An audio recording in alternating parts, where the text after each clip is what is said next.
It's They awesome, can but I'm hear like us a because little we're terrified. live. Hey, what's going on, Yeah, guys? it's awesome, but it Hello. makes me extremely anxious and like nervous. And we're Like I'm just live. looking at it. Like if I press one button, it's gonna screw up the whole thing, and I'm like, oh Whoa. my god.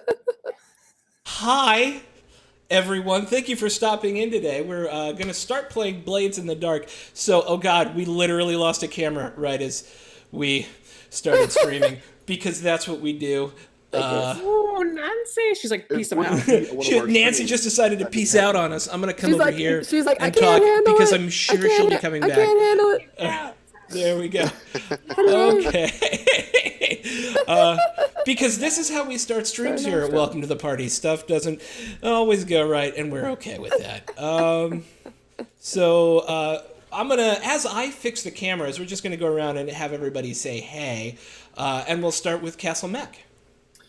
Hello, hi, I'm Steven, playing Sebastian, aka Songbird. You can find me at Castle Mac Steven on Twitter or Castle Mac on Twitch. I'm excited to try this game out. It looks right up my alley. It was hard for me to come to grips with being a bad guy, but now I've fully settled into it, and I've been like really manipulative and evil around the house the last couple days to start living the character.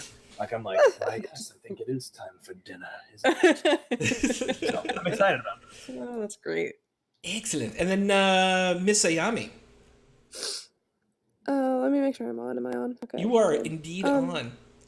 Okay, good. Because I have a little button. Anyway, hi, I'm Ayami302. You guys probably see me around Twitch. I play some other on some other streams as well. Yeah, so unfortunately right now I'm a little sick. This is probably why I sound a little bit. I'm just getting over a cold, so hopefully you guys won't see too much of me, hacking up along or anything. So hopefully I don't die during the stream. But this is my first time playing Blades in the Dark, so I kind of don't know what I'm doing, but that's okay, because I'm gonna learn. So, but I am excited because I've seen it played and it looks really fun.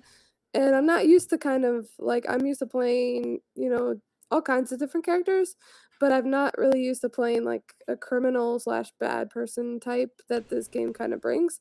So I'm actually kind of really interested to see like how it's gonna play it out, like and like how I can, bring that side out to me, out in me. So yeah, so you guys can find me on all kinds of social medias. Ayami302 is my Twitch handle, my Twitter handle, pretty much across the board, Discord as well. So you guys will see me around everywhere. So Sweet. Mr. Than Rand. Oh, is it my turn? Okay. Hey. Hi, my name's Stan Rand. You can find me on Twitter at Than Rand. You can find me on Twitch every day now. I stream every day now, but my only set hours are Monday through Friday at 10 a.m. Central Time, and then Saturdays and Sundays whenever I feel like it. So basically, like maybe an hour after we finish this, I'll probably go live on my channel. But yeah, that's where you find me. And yeah, I'm hard. It's hard for me to wrap around playing a bad guy, but I think I've got it. I think I'm ready. I think I've got it. Nancy Druid.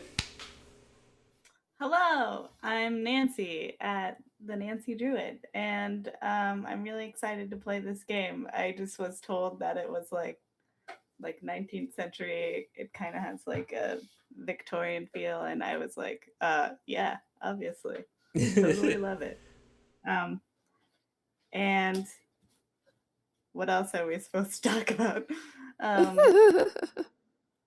I'm just excited to play. I'm totally excited to play a bad guy. I'm like totally with it. So Excellent. Excellent. Mr. Tavian.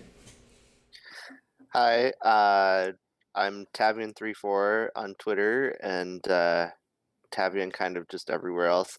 I'm very excited to play this as well. I really enjoy the whole Victorian steampunky thing, so that's really exciting for me. I'm playing Alec Holloway, who also goes by Shade, and hopefully you won't see him. Yeah, other than that, if I look down a lot, it's usually because I have a cat in my lap. There's one. So yeah. Sweet. All right. So and last but not least, Miss Kimmage's TV. Oh, hi. I'm Kimages, and I stream at Twitch as Kimages, and I tweet dumb stuff as Kimages TV. And I'm really excited to play Blades in the Dark because it's like a mafia feel, and Cordille's all about redemption. I don't know. It's just something that I think is going to be a thing in this game. But yeah, no, like the mafia thing is really cool, and I love this time period, and it's a nice change from the fantasy D&D that I'm used to playing. And I'm so freaking excited to play with you guys. Excellent. All right, so I want to start with a couple of core concepts for Blades in the Dark. Blades in the Dark is a fiction comes first game. In other words, we're going to tell a story and then roll dice to figure out how stuff happens, right? Rather than saying, I'm going to roll, what's a skill? I'm going to roll Tinker to try and break that lock. You're going to say, I'm going to break that lock. Tell us how to do it. And then we're going to decide what the best skill is, right? So it's a little bit backwards from the way you would think about D&D. You're always trying to serve the fiction as you go along. Another big thing about this game is that the players make nearly every roll, and that includes for most of the NPCs as well. If you get in combat, the outcome is going to be decided by how difficult your situation is, essentially, and then you're going to roll dice based on that, and you'll figure out what the effect was. The easy way to think about this is you're going to have some dots for skills. That's going to be the number of dice you roll for those skills. 4s and 5s are a limited success. It's a success with a complication of some sort. A 6 is a full success. And if you roll 2 6s or more, it's a critical success, and things go great, and your position in the situation is improved. Those are the very, very, top-level basics. Fiction always comes first. Outcomes are going to be a conversation. I won't just dictate what's going on for the most part. It is the responsibility of the team to figure out what best serves the fiction. It's going to be my job to help adjudicate that stuff and also set the difficulty for things and set the world around you and play the NPCs and things like that. But it's certainly not my job to tell you guys how things pan out, right? That's going to be based on the rolls and how we decide that things get interpreted as we go through the game. And it's all there to serve the story that we're telling, and in order to give us crazy twists to the story and stuff like that. Does that make sense? Yeah. Sweet. All right, so let's do character creation. It's actually pretty quick, all things considered. If you haven't already, you should all have a character sheet assigned. You can pull that up. Hey, Sean, do you think it would be worth a quick rundown on the setting for folks watching? Because that was pretty much what sold me on it. Yeah, absolutely. Yeah, I think that'd be a good idea. Yeah. For sure. So, Blades in the Dark is set in a city called Dustwall, or Duskvol, depending on who you are. In this world, about 400 or 500 years ago, it used to be a setting of high magic and high sorcery and things like that, but some sorcerer somewhere executed a ritual and accidentally or possibly purposefully blew up the sun. So you're now living in a world of perpetual night with the most amount of light when the shards of the sun appear at dusk and dawn. Time has progressed, and we're now in a... Whoa, thank you for the subscription for 3 months. That's awesome. Another fan ran. Welcome. Time has progressed, of course, in the game, and we're now in a kind of semi-Victorian a la Peaky Blinders era high industrial world. But power now comes from this stuff called ether, essentially. And as you go out into the world, most of it is destroyed and full of ghosts, and so civilization protects itself by having these giant lightning towers around all of the cities that exist in the world, and the only way to safely travel is by these trains, which are serviced by these hardcore adventurers called railjacks. So you, living in the city of Duskwall, are on the high northern kind of part of one of the major islands that make up what's left of the world. It is, of course, surrounded by one of these lightning bolts, and its primary, or one of these lightning fields, essentially they're these giant arcing towers. And one of the primary features of this place, and one of the reasons why Duskwall is so important, is because it is where the ships leave to harvest all of this demon blood, essentially, that they turn into electricity. And the way this happens is the ship goes out, and it hunts these giant leviathans deep in the ocean, which are all essentially demons, and their blood is so powerful that it can be distilled down into this electroplasmic energy that powers most of the economy, and that's what makes this city so important, right?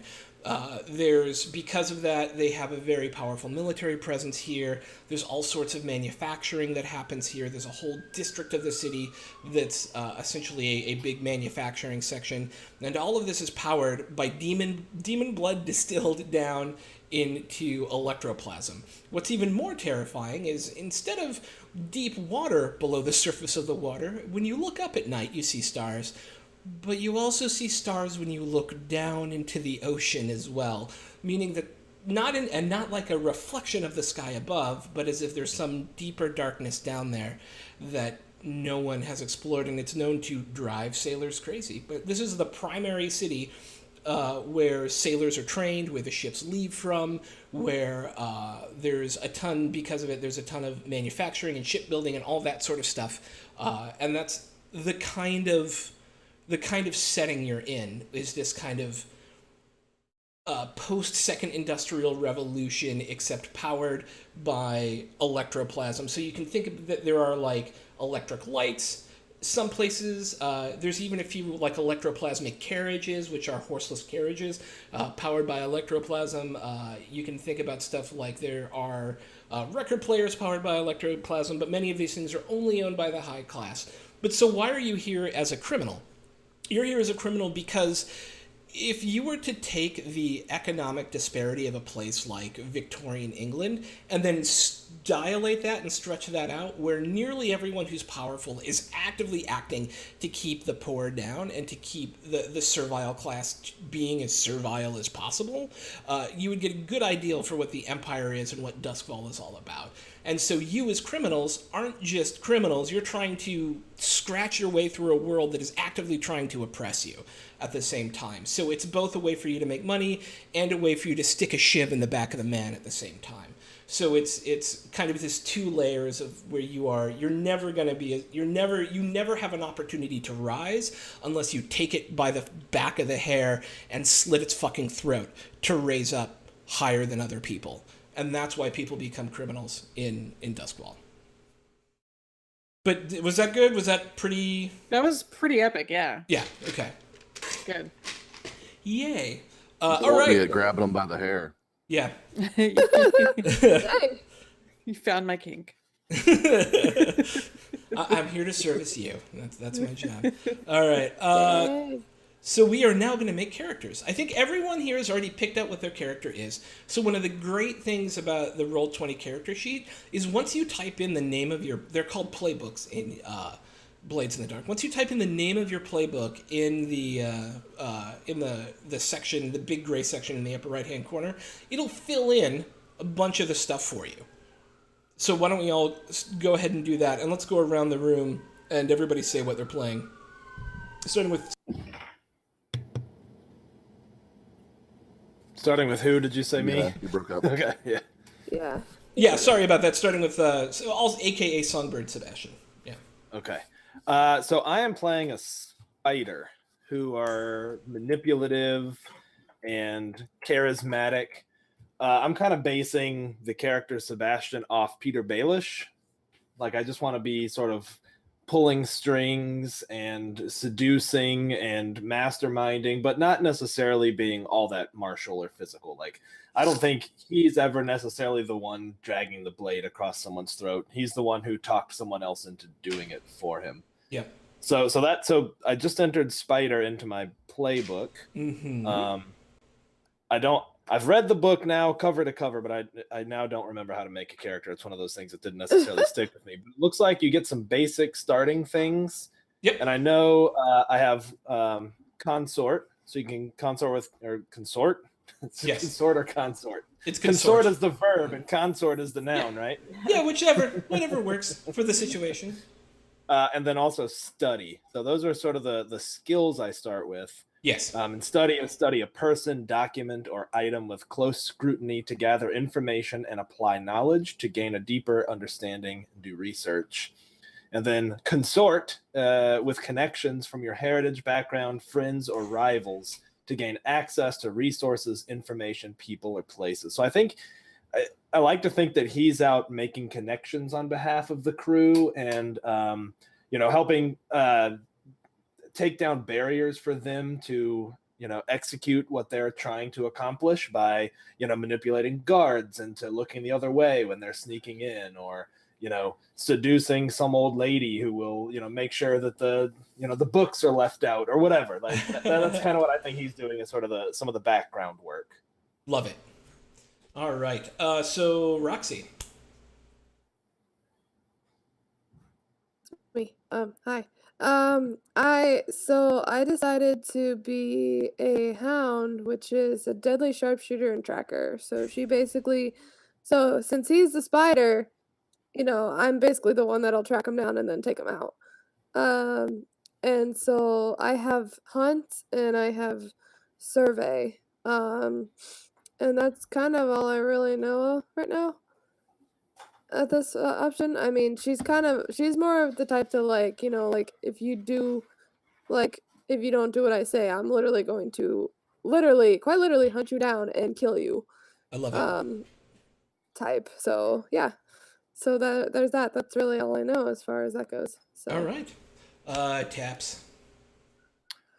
All right. So Taps, as real name is Arden Vale, alias Taps, and he's a cutter, which is a dangerous and intimidating fighter. And I thought it would be nice to play this thuggish, just bruiser kind of person, but he's not like a big hulking mass of muscle. He's more quiet confidence kind. Like he knows he can take care of business, and he's not afraid of anything or anyone. Excellent. I mean, you used Tom Hiddleston, and I swooned a whole lot. Yeah, I was like, oh my god, yes, please. Still my Yes, loins. I was watching Tom Hiddleston videos this morning of him talking, so I can try to do his accent Don't. a little bit. Oh god, that's gonna be interesting. It's not gonna be that great, but I figure I will do something along those lines. Ooh, nice. Ooh, okay. Cordelia. Oh, is it my turn? I'm gonna be playing Oi! I'm gonna be playing Cordelia, who is a whisperer. She's an arcane and adept channeler. Basically, she can talk to ghosts and get them to do things for her, and isn't necessarily afraid of demons or ghosts. She basically is used to them being around. I can launch lightning bolts from my fingers, which is pretty dope. And then this other thing that I saw, some of Whisper's equipment is suspiciously similar to the Ghostbusters loadout, including an extendable lightning hook for grappling ghosts and a pair of specially prepared spirit bottles for trapping and containing them. Like, how freaking cool is that? Just don't cross the hooks. Don't cross the hooks. Yeah, and apparently I can, I think I can summon thunderstorms. I can lure ghosts out of the vicinity to do my bidding. And it's just like freaking cool as hell, man. I'm so excited. All right. Shade. So Shade is a lurk, which means that hopefully you won't see him, like I said earlier. So he gets 1 dot in finesse and 2 in prowl. I'm kind of looking at the book as I do this because, yeah, look, there they are. That's exciting. So, yeah, I haven't spent much time thinking about his backstory yet, but he definitely is less inclined to be in the spotlight, and he likes the idea of things getting done just kind of in the background, and where he feels like he's contributing, but also is not necessarily getting praise for it because he's not very comfortable with that idea. So excellent. That's where I'm at so far. And one of the great things is you're not expected to have a fully fleshed out background at the beginning of this game at all. You shouldn't need to know all that. We're going to be telling the story of your character and your background and everybody's characters and backgrounds as the story progresses. So you figure those things out as we play. So it's much less like here's my 12 pages, but more like I think I'm kind of like this. Let's see how that pans out during play, and then I'll kind of shape things as we go. Cool. Yeah, so no pressure. And then last, Crowley. Hello. I am going to play a slide called Crowley, and she actually she dresses up like a man, and Crowley is her name that she uses as she dresses up like a man. And she uses it to hide her like main identity. So from the get go, she's always like trying to play somebody else. So I just, I guess the inspiration for the character was like, I really like Sherlock Holmes, and Irene Adler is this person of influence who's, I feel like, very mysterious, and you never know who she really is. So that's kind of where I was going with the character, and her focus just to be on like kind of infiltrating and pretending to be somebody else to get information and basically be a spy. For sure. Sweet.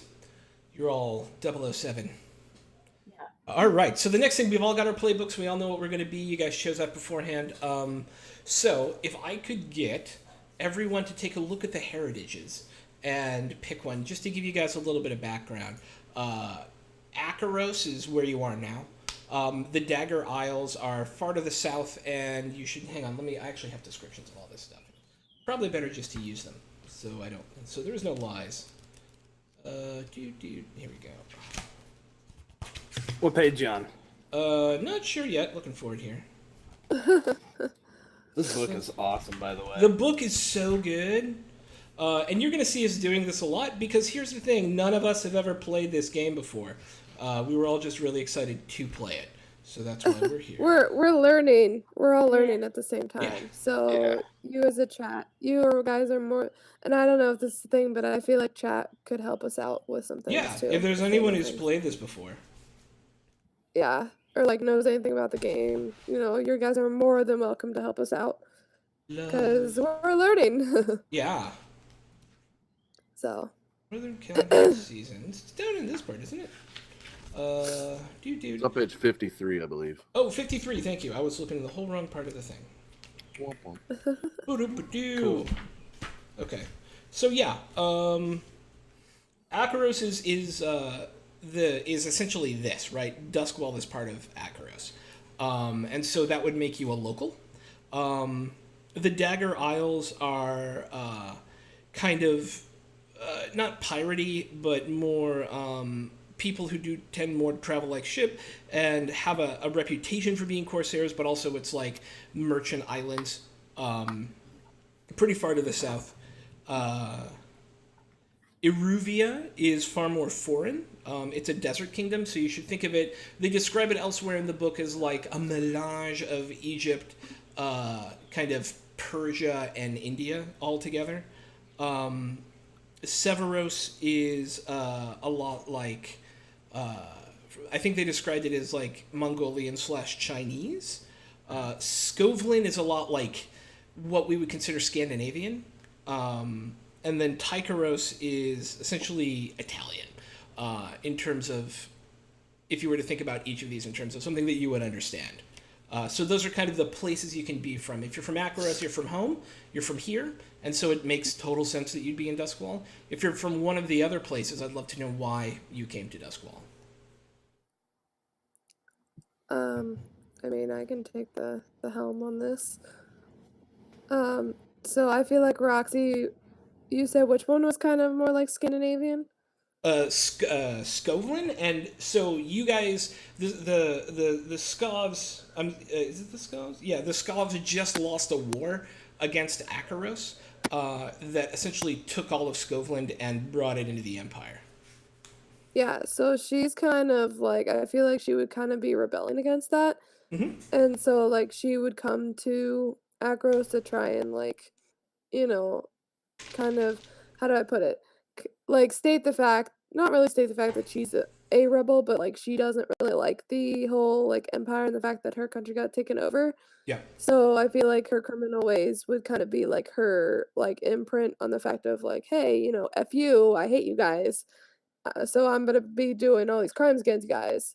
So I feel like that plus the fact that like her picture kind of makes her look like she's Scandinavian-ish. Sure. So I feel like that Skavlan would, or how do you say it? Skovlin? Yeah. Yeah. Skovlin would probably be a good fit for her. So Awesome. And there's a large Skovland refugee colony in Duskwall as well. So that totally makes sense. yeah. So What about everybody else? So I think Sebastian is just going to be from here. So I think Akaros. I think he kind of knows the inner workings of it and kind of understands the systems and you know policies and things in place. And I think I'm jumping ahead a little bit, but I think his background will be noble. Yeah. I'm not saying he's by any means someone with power, but I think he comes from that world and understands that world. Cool. And if you guys have an idea for your background already, given the lists that are on here, you should just put them both down at once. It's the next step in the character creation process. okay, I was gonna say because I'd probably be more like military. Oh, so you're like a Skovland veteran. Yeah, because like she's a sharpshooter, so I feel like it would, you know, make sense. Not only just because of the fact of where she's from, but kind of like that whole rebellion type thing. Like I feel like she would have, you know, like she knows how they work, and like she does not like it. So I love feel it. like, That makes sense. yeah. Shade, you had some stuff. Sounded like. Yeah, I think that he's definitely from Akaros, and in fact, also jumping ahead, he's from the underworld, so he's spent a lot of time watching how things are done and realizing that he's not a frontline fighter, and he's not a bruiser sort. He's definitely, he'll sit in the back and watch the bruisers do things and then steal from the people they're messing with while they're messing with them. So I love that. That's awesome. All right. So I've yet to hear from Taps, Crowley, and Cordelia. All right. So Taps, we're going with Ekaros as well. Makes sense. And we're also going to be jumping on that noble bandwagon. But my background is more of I've fallen out of favor with my house and they don't recognize me and I don't recognize them. It's a mutual kind of thing. Yep. And so it's kind of my way to get back at that lifestyle. But I grew up and was raised in it, and basically I just wasn't really cut out for it. Right on. Cordelia is also going to be from Akaros and from the underworld because she was a member of the Red Lamp District. That was how she made her living. Also, one of the easiest ways to indulge in her vices of the underworld as well, and how she came into contact with some of the creatures that she knows of. And I feel like that's kind of a perfect little Love it. heritage for her. All right. And then Crowley. Crowley is from Akros as well, I think. And I think she came from the underworld, but she used her guile to like get into political circles and like gain influence. But sort of like when she goes home, like the people that like she knows where she's from and like the mask comes off, that she's really just kind of like a poor person who's faking it. I love If it. that makes sense. It totally makes sense. Only foreigner. Yeah, we've got one foreigner. I will be fascinated once we get through character creation how y'all met, especially how you guys met Roxy.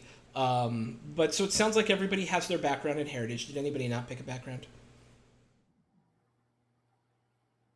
That's what I thought. Sweet. All right. So now you guys get to pick 4 action dots. Action dots are essentially building your dice pools in order to be able to do skills in the game. If I get any of this wrong as I go, I'm not the only person who's read through the whole book, so please do correct me. At this point, none of your action dots can be higher than 2, but if you just want to go through, you've got 4 to play with. I think the skills are pretty except for maybe attune, which is kind of your magic-based skill, are pretty self-explanatory. So if you guys want to go through and just put your 4 dots in and let me know where you put them. And Sean, just looking at this, it looks like it's put 1 dot in an action that you think reflects your heritage, and then 1 dot that reflects your background, and then the 2 kind of get to go anywhere. So I think that okay. Using that as a guiding principle, I think I'm going to put my first dot that represents my heritage as Akaros. I think I'm going to put that with survey, which is kind of surveying a location or a situation to understand what's going on. So I think just having that understanding of kind of the way life works in Akaros, I think that makes sense. And then I think for my background as a noble, I think he's going to go with sway, right? That sway someone with charm or logic. So that just my justification for those. Then I got to think about my other 2. Sweet. Yeah, I'm also going to go with survey to justify my heritage. And then I think I'm going to go with study as well, that he had to do a lot of quick thinking. Yep.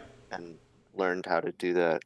Yeah. So we've all played D&D, so the other way you can think about this is survey is your perception and study is your investigation.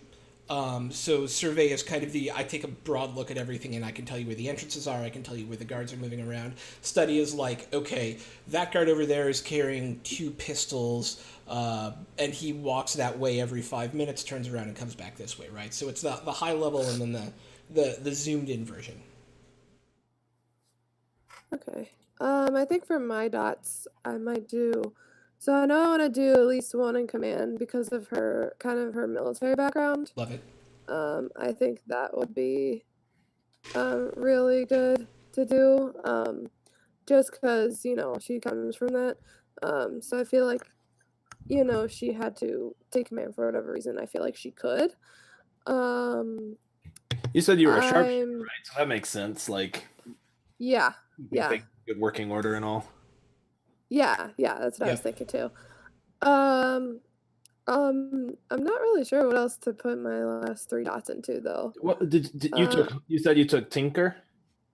No, well, no, I didn't. Oh. Okay, I think I'm a hound, so because you're like a sharpshooter hunter, right? So hunt and tinker. Yeah, so I have 2 in hunt and 1 in survey right now. So tinker might be like keeping your stuff, working. Sorry, from not breaking. That might be a good idea. Yeah. So we'll do that, and then I'm thinking, so 1 in command, and I still have 2 left. Yep, and go ahead and give those a thought as we go around, if you don't know right away. Okay, what is skirmish? Skirmish is kind of light combat, right? I know how to duck in and out of the fight. I can get in there and maybe like stab and leave. It's a good way to. It's ambushing. It's the difference between that and where is it at? So Wreck is like hardcore. I'm in there. I'm just like pure brute force fighting you. Skirmish is like I'm in this fight with my rapier. You can maybe do it with finesse. And then a lot of it's pretty openly defined, right? Like you're going to tell us what you want to do, and then we decide which of these skills makes the most sense. And there are some specific definitions, but for this, think about it as like the act of actual combat as opposed to the act of actual close-in combat, right? So ambushes, knife fights, things like that. So I'm thinking, what if I put both of my dots, 1 in each, 1 in skirmish and 1 in wreck, because her military background probably would include both types of fighting. For sure. Yep. And wreck is multi. So I feel like. Oh, go ahead. I was just gonna say it actually. If you hover over it, it has a little description, which is really cool. Yeah. Does it? I just found that. It's great. Oh, it does. Yeah. There you go. Yeah. That's interesting. That's cool. I think I'm gonna do both. I think I'm gonna do both skirmish and wreck, because I feel like as a military background, I would have had that fighting experience. I would know how to act in both situations. So this character sheet is so great. It really is. This is like I'm really liking this. It's really cool. So then I'm good on all my dots because I have all 4. done. So Sweet. So I've got. So Oh yeah, Taps if you would go. yeah, we'll go ahead and go. So I started with as a cutter, I started with 2 in skirmish and 1 in command. Yeah. I'm going to put a dot in survey for my heritage, being from Mekaros. Makes sense. And I'm going to do command for my background dot. Just I think having a force of personality, intimidation, just people know my name. They know where I'm actually from, and it does hold sway over people. Poor choice of words. But I went ahead and put 2 dots total in command. And then I put 2 dots, or hold on. Let me see. Yeah, I put 2 dots in survey. And then my 4th dot I put in prowl, because I feel like the way this guy fights is not traditional necessarily, though he's very good at traditional fighting. He's also very good at getting in close and finishing the job before a reaction can even be made. Nice. I like it. So you're a sneaky fighter. Kind of, yeah. Like a It's roguey fighter. I'm not really treated as a sneak. More of I'm just really good getting up on people and just I like that. Like taking them, like, you know what I mean, like getting within arm's reach so that I'm inside their guard and handling it. So I'm treating it less like a rogue. I know it says prowl about unseen. Yeah. But I'm leaning more towards the traverse obstacles and ambush with close violence. Yeah. So you're getting in close with that, is what you're saying. Yeah. But he's not sneaking around. He's not necessarily sneaking. He's in your face about it, but he's just going to get up in your grill, and it's not going to be you're not getting away. Like, it's near you. Yeah. I love it. And that leaves with us Cordelia and Crowley. I already had for my background was study and attune, had dots in them. So I have 2 in attune, 1 in study.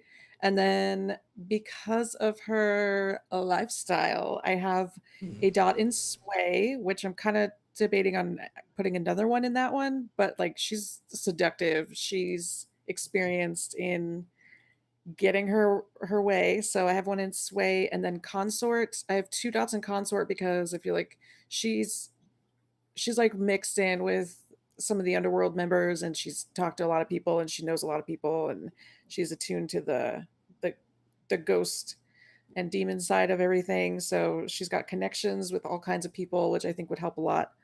And then I have a dot in finesse because I feel like she would also be able to pickpocket and kind of sleight of hand things that she's needed, or just gotten a little bit extra in life because she was able to be sneaky about it. Awesome. And also keep in mind, I just realized this, even if you don't have a rating and a skill, you can still try and make it happen. You'll roll 2d6 and take the lowest of the 2 as your skill result. And then last but not least, Crowley. So, okay, first of all, I don't have a character sheet up on Roll20. Oh, you don't? Uh-oh. No, I've just been writing it down. Okay, did I not assign this to you? I've been taking that initiative, though. I didn't. I'm a bad person. There we go. You have one now. There we go. Now you do. Okay, cool. Yeah, sorry about that. So, I wanted to... So, there's... Sorry, I'm just now. So there's a background ability that's based on your background. So essentially, you want to choose one ability that reflects your background, one that reflects your heritage, and then 2 that are whatever that fill out your character. For my heritage, I know that I want consort. I mean, because she uses it, that goes back to her background, being able to socialize with people. Yep. And make sure that you've written in, just because it's going to autofill in some stuff for you, make sure you've written in, is it spider? In that upper right-hand corner gray block. Or slide. Which one are you? I'm still getting used to the terminology, yeah. Once you do that... right corner? Yeah, it's that... upper right-hand corner, right below where it says character mode. there's a gray box. If you type slide in there, yeah. Hey. Right? Okay. They just slide on in there. Can they just Yeah. like make all the freaking character sheets this intuitive? Like, Right. Yeah. Tell me about God it. dang. So cool. Yeah, these are so good. It would be so much better too if it did it like that too. So I know I wanted I wasn't sure if I should also have sway or whether that would be redundant. And Oops. then I was thinking she would in case she got into trouble, she kind of taught herself like how to do some combat, so finesse. Sure. And like and then I don't think it's redundant to have sway, by the way. sway. Yeah. I think Okay. you are one of our primary faces, right? Okay. Yeah. As kind of the person who is pulling all the strings, right? Yeah. So it is important, I think, for you to have skills like that. Okay. Maybe you pull strings a different way. I don't know, but that it seems logical to me. Yeah. And so I'm sorry, how many like do you You get How a total many- of 4. choose for? One for you should choose one that reflects your heritage, one that reflects your background, and 2 that you can put wherever you want. Okay. I mean to interrupt, but I do actually have like a huge storm system coming my way. So just to let you know, if I go out, that's probably why. Okay. Fun. Yeah. So I'll try to stay on, but like I said, Yeah. my power may go out. So I mean that's I just want you to be safe. right. No, I just wanted to make sure in case you guys don't like freak out, like, oh my god, where'd you go? And then all the cams get messed up. Yeah. So angry. I'll fix it if it gets messed up. It's fine. I feel like so consort, sway, and then finesse, and then survey. I think Sure. Survey makes sense. because she's always needs to like be able to spot what's gonna happen and plan accordingly. Yeah. All right. So now that we got all that set up, you each get to choose a special ability. I don't know if you've already been looking at them or not, but in the lower left-hand corner of your screen, there's a big gray box that says special abilities. You get to pick one. I mean, I might as well just go ahead and pick sharpshooter. Yeah. that That makes the most sense for sure. yeah, just a little, just a little bit. Cordelia's going with compel because I want to friggin' tell Ghost what to do. The power of Christ compels you. Old priest and a young priest. I need an old priest and a new. And now that I'm looking at them again and I'm thinking about my character, I had chosen bodyguard. Yeah. That way I can protect my teammates. But I'm looking down at this list at not to be trifled with. And that just sounds good. Because that see a bodyguard, when you protect a teammate, take plus 1d to your resistance roll. When you gather info to anticipate possible threats in the current situation, you get +1. Yeah. But Nice. not to be trifled with says you can push yourself to do one of the following: perform a feat of physical force that verges on the superhuman, engage a small gang on equal footing in close combat. Yeah, that's pretty cool. Like that one might be a little cool. I like closer that to one. what I'm thinking this character is. So I'm going to Now, choose. question: are your special abilities different? Because Yes. of what you Yeah. chose? Each class gets Okay. different ones. Yeah. Their I own was just list wondering of because them. mine are completely different. I was like, where is he seeing this at? Now, Yeah, I haven't yeah. read this part, but I assume that you can gain additional special abilities as you level up. Yes. Is that a thing? Yeah, Okay. yeah. Well, then, yeah. Okay. Yeah, your basic feel- XP is spent on your special abilities as you level up. Okay. And then, of course, you can Okay. get more dots in your abilities over there, right? The Yep. insight, prowess. Yeah. Okay. Yep. All I right, got you. Oh, go ahead. I'll learn the rest as we go. Yeah. I'm gonna choose weaving the web. You gain +1 die to consort when you gather information on a target for a score. You get +1 die to the engagement roll for that operation. I don't know what that means, but weaving the web sounds really freaking cool. So engagement, yeah. Just Oh, go ahead. just for those who were wondering, with mine sharpshooter, I didn't explain it. It says you can push yourself to do one of the following. You make a range attack at extreme distance beyond what's normal for the weapon, and unleash a barrage of rapid fire to suppress the enemy.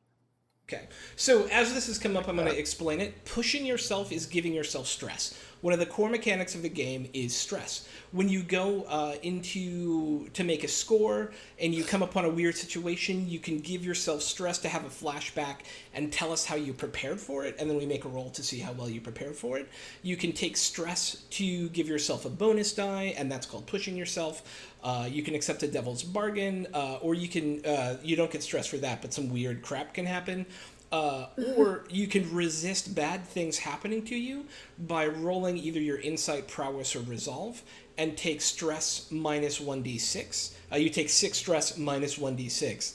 And if you ever make it to if you max out your stress, you take 1 trauma. And a trauma is going to be one of those things next to it that is like, you have to roleplay this new thing now, and you get XP for roleplaying that thing. But if you ever hit 4 trauma, it's time for your character to retire. And they're like, I'm done, I'm out, I'm too broken at this point. Yeah, I've heard that taking trauma, like, depending on the trauma, can be really fun to play. Yeah, and like, 1 trauma's not bad, right? It's not horrible, Yeah. you're a little quirky, it's just as you kind of get up into the different levels. And you can lower your stress by engaging in using your vice. Yes. I'm getting ahead of us. Yeah. Okay. We're learning things. It's okay. Cool. All right. So who hasn't picked their special abilities yet? I just picked Shadow, which is you may expend your special armor to resist a consequence from detection or security measures, Nice. or to push yourself for a feat of athletics or stealth. Awesome. I think I was going to choose Cloak and Dagger, and that's when you disguise yourself or other form of covert misdirection, you get +1d to rolls to confuse or deflect suspicion. I love it. And as you're almost always dressed up as someone else, that's kind of perfect for you. Is that everybody's special ability? Because that was really fast. Mm-hmm. All right. Yeah. So next up, you will have... Right? So next up, you will get to choose your friend and your rival. These are people who we will be engaging with in-game.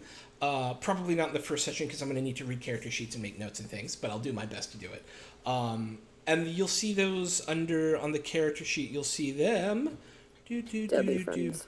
Yeah. Shrewd friends are mine. Yeah, some people have strange friends or shrewd friends. I have shady friends. Right? I have deadly. I have dangerous friends. The one you click up on is going to be your close friend, and the one you click down on is going to be your rival. Do we have to click a rival? You do. All right, I think I got mine. What's up? So my friend is going to be Salia, an information broker, an old childhood friend. She works in one of the important archives, and we often exchange information. She's quite quid pro quo, but she deals only in the currency of information and dirt on people. So that's going to be my friend. I think the rival is Jenna, a servant who caught me on the walk of shame, leaving a countess's immaculate bedchamber, and confronted me, realizing what was going on. So I'm Dang, you already got this whole thing figured out. having to placate Jenna to keep her from exposing me. I love it. I think I may have mine picked out. So I have Steiner, an assassin, as my ally. Okay. You know, because I'm a hound, so you know my thing is, so you know, I have an assassin on my side. If I can't do the job, they can. You know. But I have Celine, who's a sentinel. Now, what is a sentinel exactly? Let's find out. Because to me, a s- sentinel is something to do with the army. So a sentinel, I remember now. A sentinel. So when people die in Blades in the Dark, they if the crows run by the sentinels do not find them, and then the sentinels come and recover their body and dispose of it properly, within 1 to 3 days, that person's ghost will rise out of their body and become an active ghost within the ghost field in Duskwall. The ghost field is like the magical reverse of the city itself.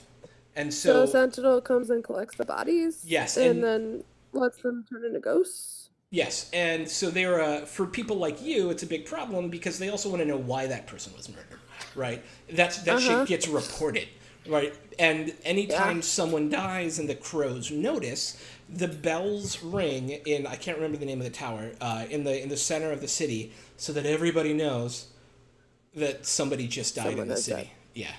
Yeah. So that would be a problem with me because I wouldn't want to be found out. Right. And sentinels to me kind of have a military ring to it. So that would kind of bring back probably bad memories for me since I have a military background. So for sure. I feel like that would totally, fit. Yeah, and Steiner is an assassin. So awesome. Perfect. Who else we got? I think I'm gonna do Darmit a Blue Coat as my friend. I'm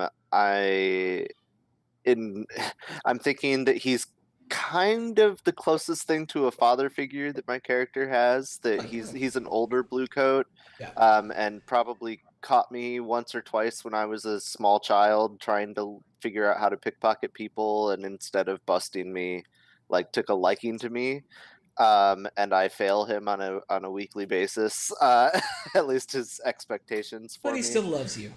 But he still loves me, exactly. Yeah. But I feel like that probably tarnished his reputation among the Bluecoats, which leads to Petra, a city clerk, as my rival, who, darn it, probably makes terrible paperwork or something, and the clerk like caught on and it's like, oh, you took a liking to one of these youngsters and that sort of thing. So yeah, I love it. And it's interesting because consorting with criminals is something Bluecoats do a lot.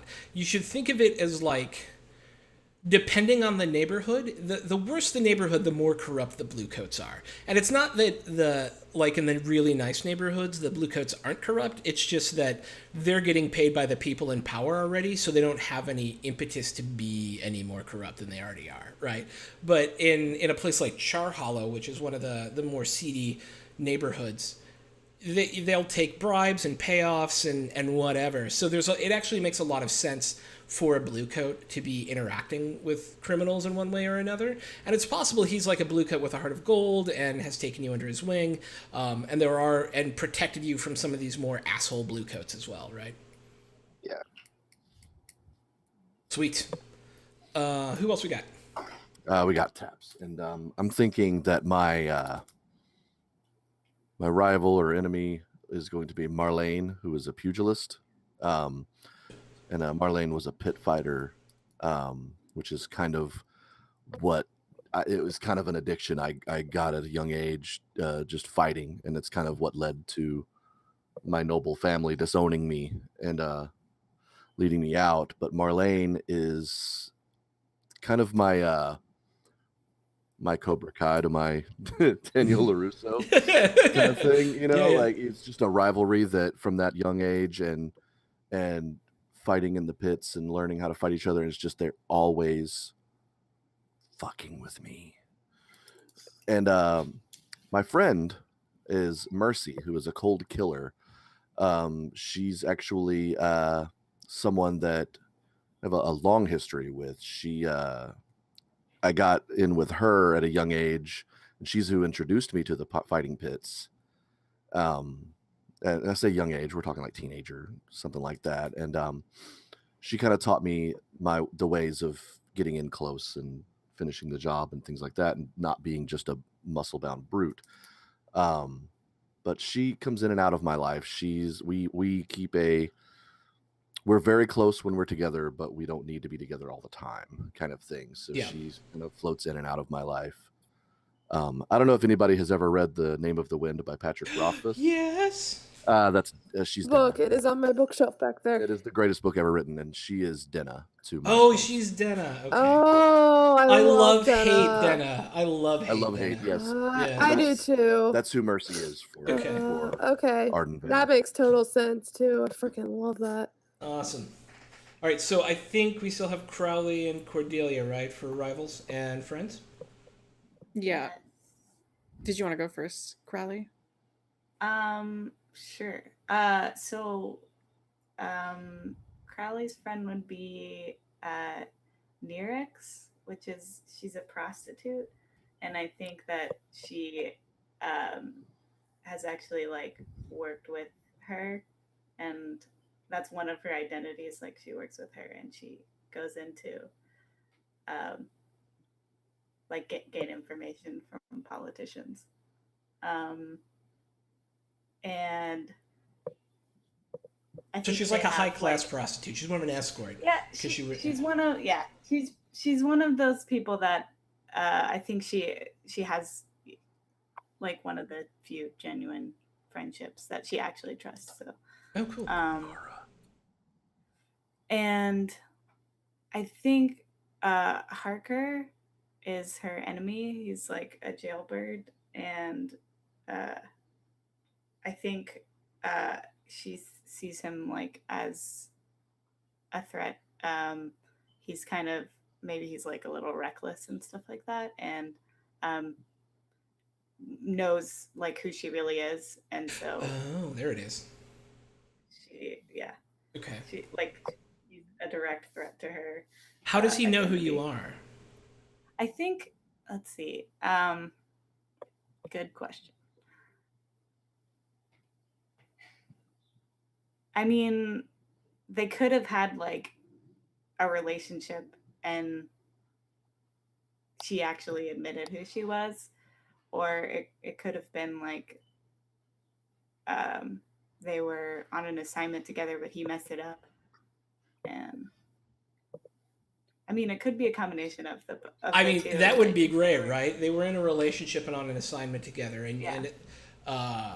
he figured out who you really were through the course of the relationship, and then he screwed the assignment up, right? And it kind of left you guys estranged. He's in jail for it, or was in Yeah. jail for it, and is now out. Yeah. That's awesome. Yeah, that's really cool. If you could, as we're going through these, also please note it in your strange friends notes or your friends notes, so that I can kind of review them once we're done today and get a sense for everything. And done. Yay! And then Cordelia. So that's weird because one of my allies and people is also named Nerex. So I don't know if that was intentional or if they just oversight in the creation there. But anyway, my foe is Nerex. He's a possessor ghost, and he has been known to fuck with me from time to time. And he kind of doesn't like that I helped someone that he doesn't like. So yeah, he kind of he likes to fuck with me. And my ally is Flint, a spirit trafficker. Oh, nice. And he has given me like arcane supplies in exchange for goods and services rendered. Wink, if you know what I mean. Wink. I don't know what you mean. No idea what When you're you're talking about. And yeah, that's pretty much. Hey Kim, you can actually change the names of the people if you just click on it. So if you guys Heck yes, wanted I to can. change the names, That'll be less confusing. because these player sheets are literally the best I've ever seen in Roll20. So Yeah. Love it. Really? You can change names? mm-hmm. Oh, I'm totally doing that. Great. All right. So everybody's got their friends. Go ahead and rename them, and we can catch all that up at the end. The last thing we do, because you already kind of know what you look like, you already know your names, and you already know your aliases, is we're going to choose your vice. So when you guys go into downtime, the way you get rid of stress is by indulging in your vice. You'll roll some dice, and if you overindulge, other things can happen. But you remove stress by going and doing whatever the thing you love is. faith, I think, is pretty obvious. You're very faithful, and you go and reconnect with God, and and it could be kind of anything you choose it to be in terms of the faith that you express. Gambling, I think, also pretty obvious. You like to sit around a craps table and throw some dice, or whatever game you love. Luxury is you get, by spending money on really nice things, you kind of do your thing. The one I didn't really understand at first was obligation, but that is all about doing service either for your family or for a charity or something like that. Pleasure is exactly what it sounds like, and is kind of, it's you go and you either love the theater or you love to go eat fine food or you like the ladies or whatever. Stupor is all about drugs. It's going beyond pleasure into heavy excess. And then weird is, going and hanging out with spirits and the undead and stuff like that. Pleasure. So what is your pleasure? Because Roxy doesn't really fit any of those. Tap's pleasure is the ladies. The ladies, okay. Also pleasure, but Okay. Always pleasure, darling. Eldrin Pritchard is his vice purveyor, which is on page 299. And he partakes on the Silver Swan pleasure barge, which is a different delight every night. Excellent. I want to say for Roxy it would be pleasure, but not in the sense of like the sexual sense. I feel like hers would be pleasure as in like she gets pleasure from like taking out those who have been injustice, like like those who, like, she basically does her criminal like against the whatever took over her country. So she takes pleasure in taking out politicians, or taking out like those in power, like I basically would call people that who are obligation. oppressing her. Yeah, I would actually call that obligation to the to the refugees of Scovlin, right? Okay. Right, because you what you're doing is you're essentially, I feel like I need to protect these people and get back at these horrible people who did this crap to us, right? And to me, that's more obligation than pleasure. But you can also derive pleasure from it, but it feels to me mechanically like obligation, right? Okay, so I did put obligation of the refugees of Scotland. So love it. Perfect. All right, so we've got Taps and Roxy and Sebastian done, or Songbird. I actually need to change your name on the overlay. I picked the wrong one when I did this. And then we need Crowley, Shade, and Cordelia. Well, Shade's obligation is to his childhood gang, and it's kind of like, excuse me, it's a gang that's only children essentially, and when you grow out of it, then you're in the big and you join all the big groups, and so, but the gang continues on for the children that come through. And so since his gang, he really, he had ups and downs, of course, as every child does, but he doesn't like to see them starve. He doesn't like to see them go through the really bad times, so he helps them as much as he can. So he goes back to them every time that he needs to. So that's really cool. I have to figure out what they're called, but yeah. Yeah, no, I think that's awesome. They're like the Invisibles. I love it. Okay, so we've got a Crowley and a Cordelia left. What page was the actual... The vices are on page 55. Okay. But if you want like an idea to kind of spur your thinking about it, page 299 has a list of vice purveyors within the city. Yes. Which I found pretty cool for kind of picking mine out. I didn't want to go with the just brothel approach for pleasure. So is there different ones? Yeah. So like for pleasure and stupor, there's like taverns, there's a social club. The Emperor's Cask bar, like just cool stuff like that. I just saw Pleasure Barge and thought that'd be pretty awesome. You were like, yes. And I think Sebastian is an equal opportunity pleasure partaker. I saw Opportunity Madame in one of their pleasure. names and said, "Yep, that's the one." Yep.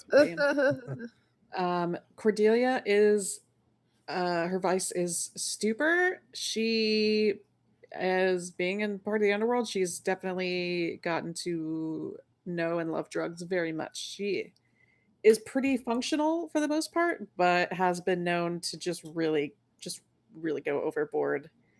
And Try one off. Huh? yeah, I'm really surprised that you didn't choose weird. I mean, I thought about it. Mhm. I like it. It's a little against type, but also makes sense with It your background. is, and that's kind of nice. Yeah. That's what I liked. Yeah. What's It's the kinda, drug? It was a pleasant surprise. Yeah. I don't know if there's like I mean, it would be like the equivalent of what the heck did everyone do in shit? I'm I'm blanking on it. Like opium, essentially. Oh like, yeah. Oh yeah, like opium Oh, dens. the opium dens. Yeah. Yeah, like an Yeah, opium okay. den. So what would That we makes want to sense. call that in this game? We would give it its own name, but what would it be? It would be like I saw a reference to powder on page 299. I don't know Yeah. if that's a drug or what. I didn't know what that was. I'm assuming that that's a drug. that is a The drug. powder. The We could just powder. call it bliss and just go Far Cry with it. The stuff. Yeah, let's call Called it. the stuff. Skooma. It Scuba. Could I be like that. spice. Spice.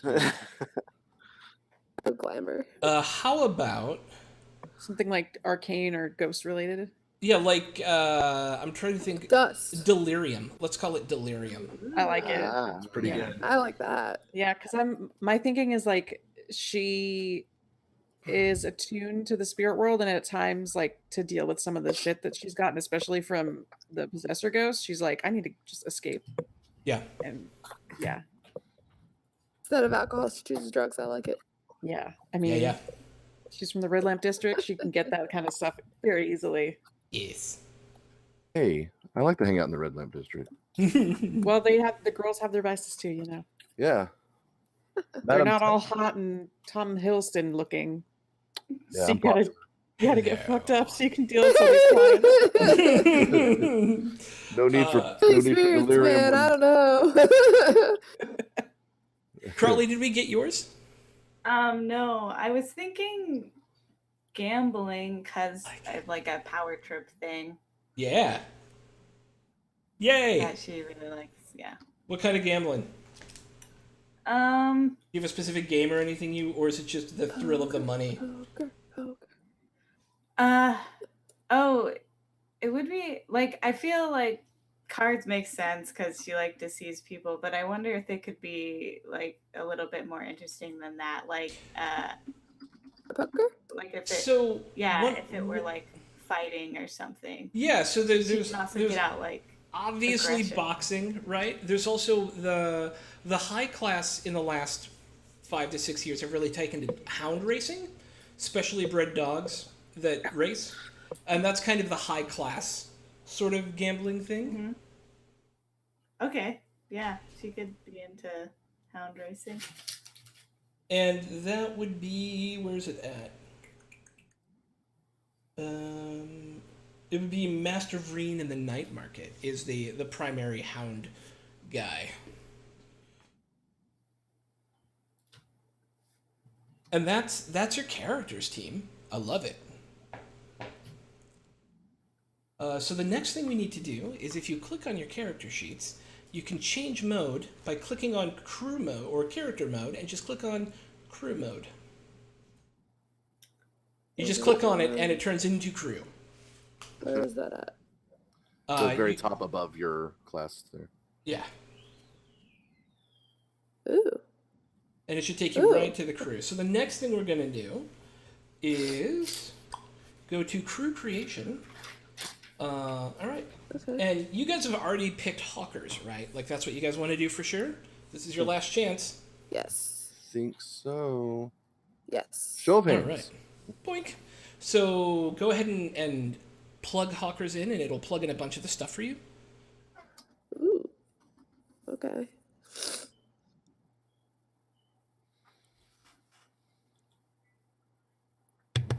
You want to have one person in charge of typing, or do we all share the sheet? Is this a shared crew sheet? I don't think so. Oh, okay. I don't think so either. Yeah, I think because it has all right. name and reputation on it. Yeah. So they should all be the same, but it'll give you reference to it, and I'm going to keep a copy of it as well. Cool. Okay. We get a lair. You do. So the first thing we Right. do is we choose your reputation and lair. Do we name our crew? Is that what that means? Is like the name of our gang? I think Yes. so. Like That the is Yellow it. Swag Oh. Money 420s? Yes. No. Although I Yes, will please. personally kill you if you choose that as So we'll start. So, and all of this is going to be up to you guys, and it's all group decision, right? Which is what I love. So we want to start with. You guys are going to be hawkers. I'm going to go to a step 0, which is what do you hawk?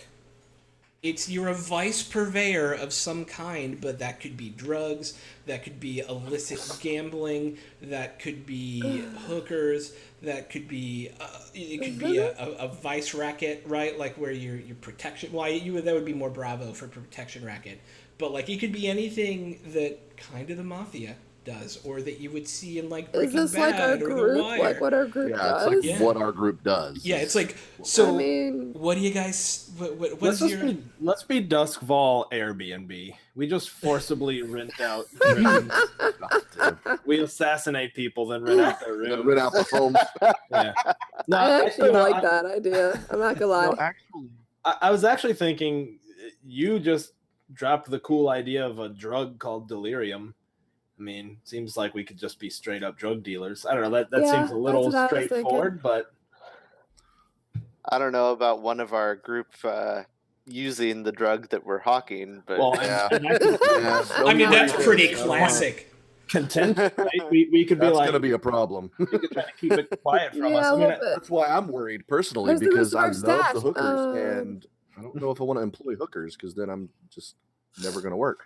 We got Um, both in our crew, so Well, see, that's the problem. All of us has a different vice, and if we, Yeah. if our group is doing that, then one of us is going to have an issue. So yeah, Cordelia's going to be getting high on her own supply. I don't know supplies. So is Daps. So so Because that I'm we don't have to supplying worry the about it. So Donnie. maybe we should do the yeah, dark I'm thing gonna. then. we also have a lot of people who are very manipulative and not a lot of kind of physical enforcers. We could Yeah. be purveyors of information.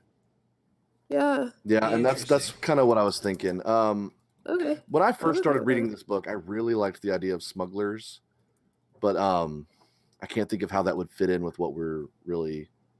Yeah, I don't see that being a thing. Yeah. Well, we could be black market smugglers of what's it called? What's the demon Delirium. blood stuff? Oh, ooh. Where we could be stealing it from. Well, I don't want to Is be all there- Robin yeah. Hood because I don't think we're good Yeah. guys, but we No, could be we're not. selling it. We could be selling it to people who need it, who don't get it I legally. could care less Yeah. if they need it. We could just Right. well, If the money's right. yeah. So it sounds like we're moving around a If you wanna little bit in terms of what you may want to be, and it might not be hawkers. So just to give you guys a refresher of what the different crews Yeah. are, you've got assassins, obviously murderers for hire. You've got bravos, who are your classic mercenaries, thugs, protection racket sort of folks. You've got cults, which is literally what it says. You worship a forgotten god. Hawkers, who are your dealers of vice in all the different ways. Shadows, thieves, spies, saboteurs, information brokers, that sort of thing. Smugglers, who were suppliers of illicit goods. And that's it. There's also another one, which is revolutionaries, but it doesn't sound like you want to go that way. So That sounds like playing good I guys mean, in a Rock's bad guy gonna game. get off it the is. ground, It's, you're playing the good guys in the bad guy game. I I actually shadows I hadn't really considered much, but being Mhm. spies, right? That actually does sound, and we, as being noble background, Yeah. would have a really good foot in on that. Yeah, I kind of like that because it's basically. And then I could clean up, being a Mhm. hunter, if they don't do stuff, whatever, I could track them down. Mhm. yeah, that works It's better. sort That of could be little. better. That sounds really good to me. Yeah. Yeah, so its we could do hook that. is: do you spy and steal primarily to serve your own interests, or do you sell your services to whoever will pay? I think we will sell our we're a little bit like I don't know, maybe like Mission Impossible type. Like we're doing jobs for people to get information, and then also being purveyors of said information. Yeah, well, like information, like in Mass Effect, they have the information broker, and that's Oh yeah. that their job is to know things, and that's where their power is. And we know all the things because our hands are in every bucket. And we use that to extort and we blackmail and steal and kill and whatever else we got to do to make sure that we hold that power. And people come to us for that. I kind of like it.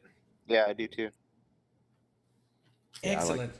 Is everybody cool with that? I want to make sure that we've got Sounds good.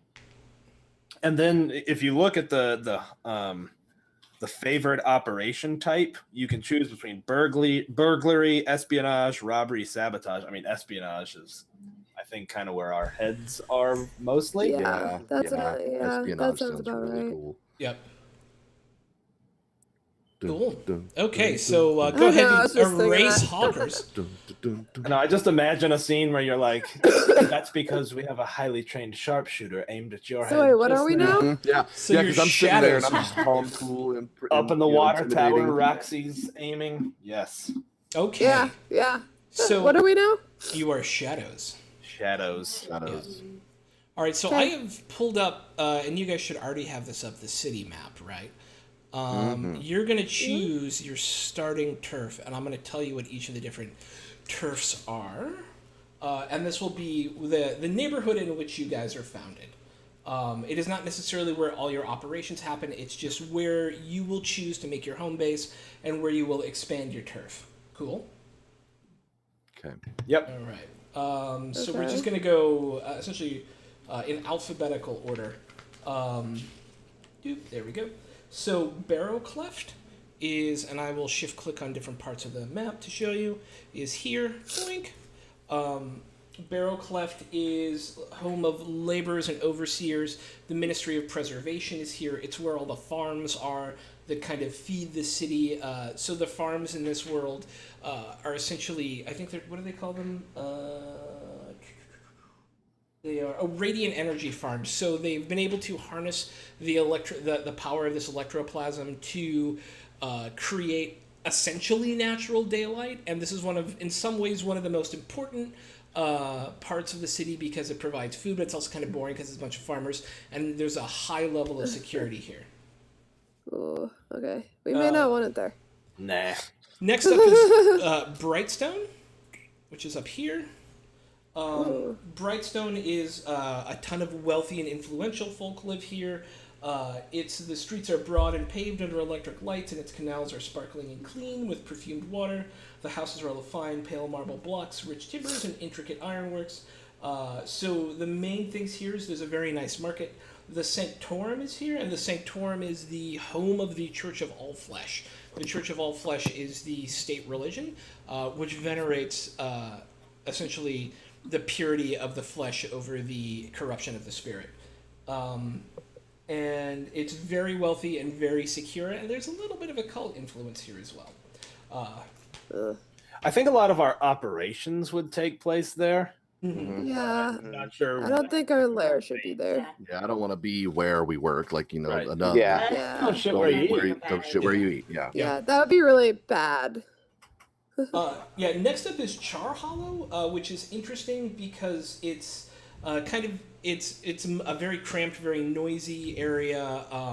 It has a very strong community feel and bond to it. It's also the home of the spirit wardens. This is the wardens we were talking about before, who oversee the collection of anyone who dies and the proper disposal of their bodies so that ghosts don't form. And anytime this happens, of course, they have a large tower in the center of the spirit wardens area that rings, and the crows fly out and go and sit where the body is and wait for the wardens to show up. All of the wardens, actually, it's weird that you actually know a warden or know the name of a warden, because all the wardens wear bronze masks and try to be above repute. But this area is much more like a community neighborhood that's brought together by circumstance and is very mutually supportive and respectful. And it's host to a bunch of different types of workers, from dock workers to servants to cabbies to everything. It's a melange that is kind of, You should think of it, I would guess, as like, I don't know what a good cognate neighborhood would be, but it is a close-knit community of people who kind of live in the lower middle class and do all sorts of lower middle class jobs. Yeah. I don't know about that one. Interesting is Charter Hall, and this one might be more up your guys' alley. Charter Hall is the site of the first major construction of the city in the days before the Cataclysm. The old wall upon which the first lightning barriers were built in the Empire is still here.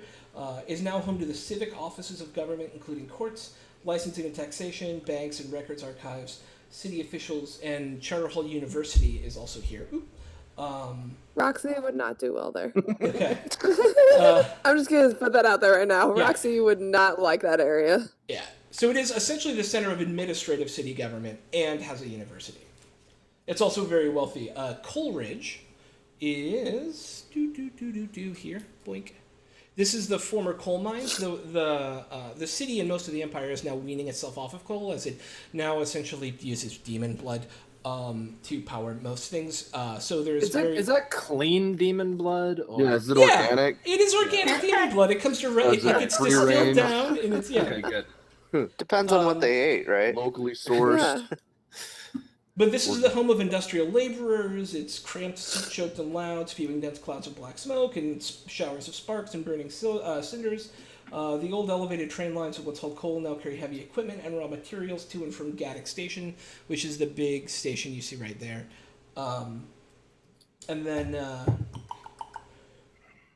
There's a lot of these. Are you looking on page like 260-ish, right around there? Yeah. Okay. I'm just trying to look for like a quick summary of them. They're hard to. Yeah, hard to there track were if a you could ton look of at It's them. hard to keep in my. So why don't you guys tell me what you think? Let's do Well, this the other so way. I think we would So do the tell me majority of our yeah. operations in Brightstone. So we'd probably want to be near there, Yeah. but not there. So, just looking physically close is like Six Towers, Charter Hall, Crow's Foot, the docks. Maybe if we limited to those to kind of pick a place from. Yeah. Well, I like the idea of I feel like we need to blend in as well as we can.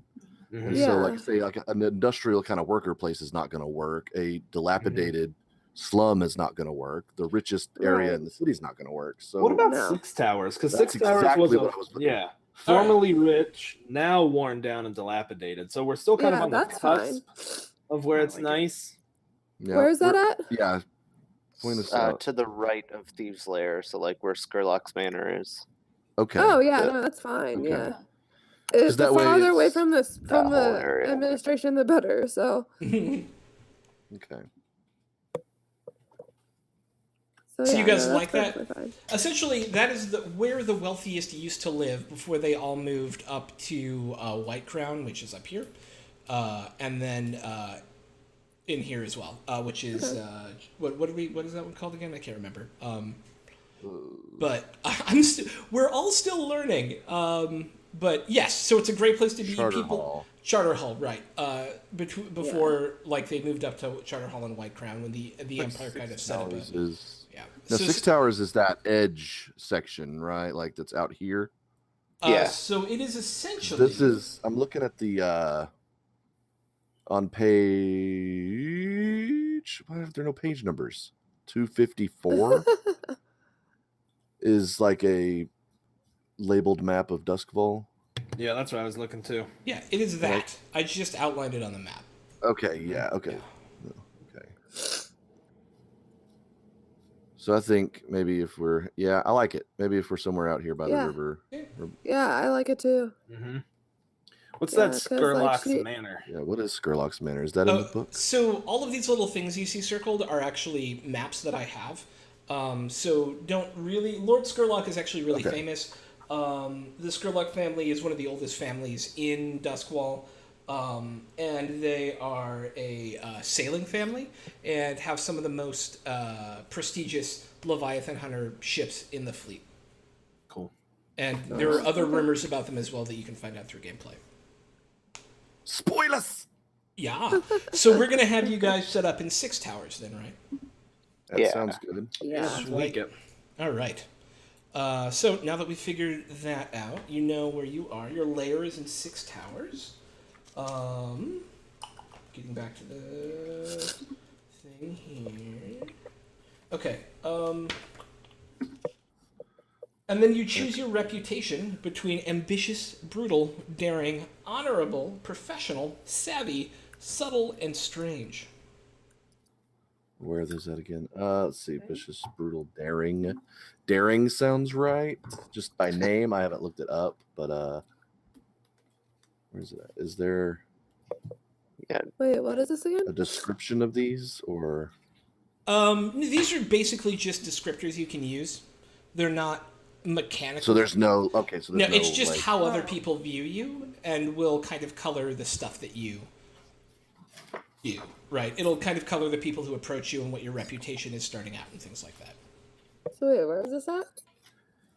page. 93. Yeah.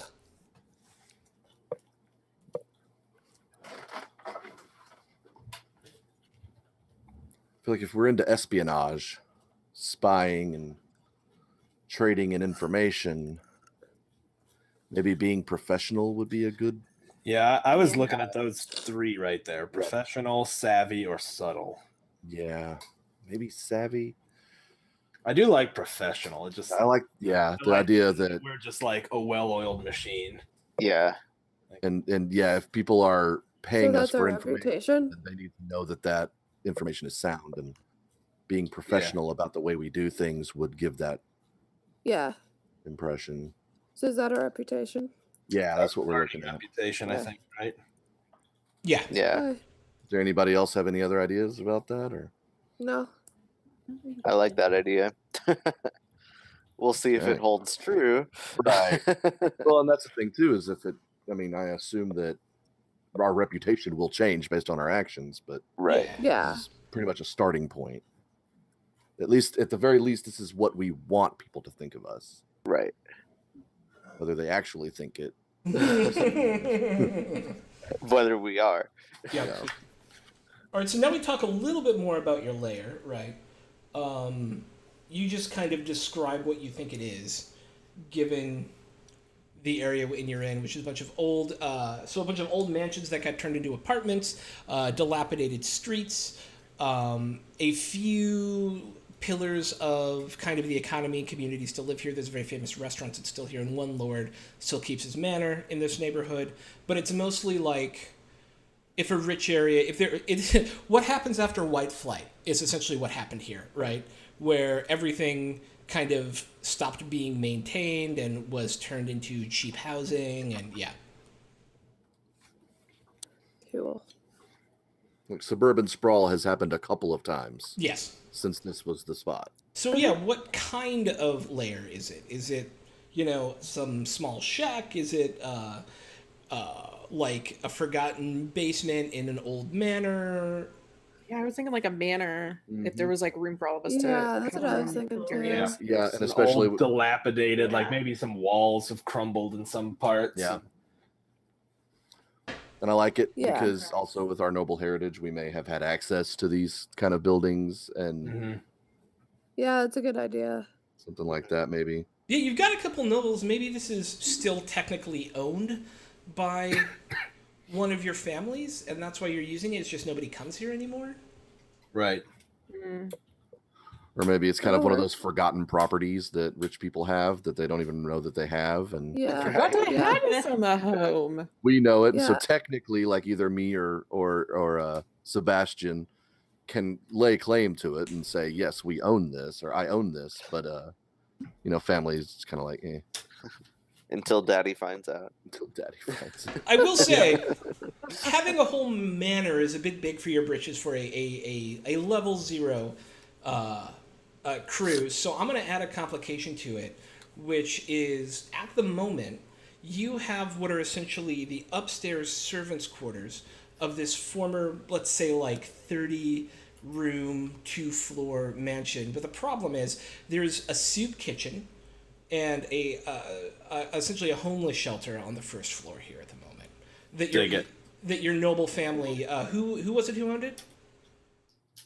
I can flip a coin. I don't care if it's mine or his, or Yeah, I actually think, in thinking about it, I think Sebastian, while he is noble, I think he faked his way there.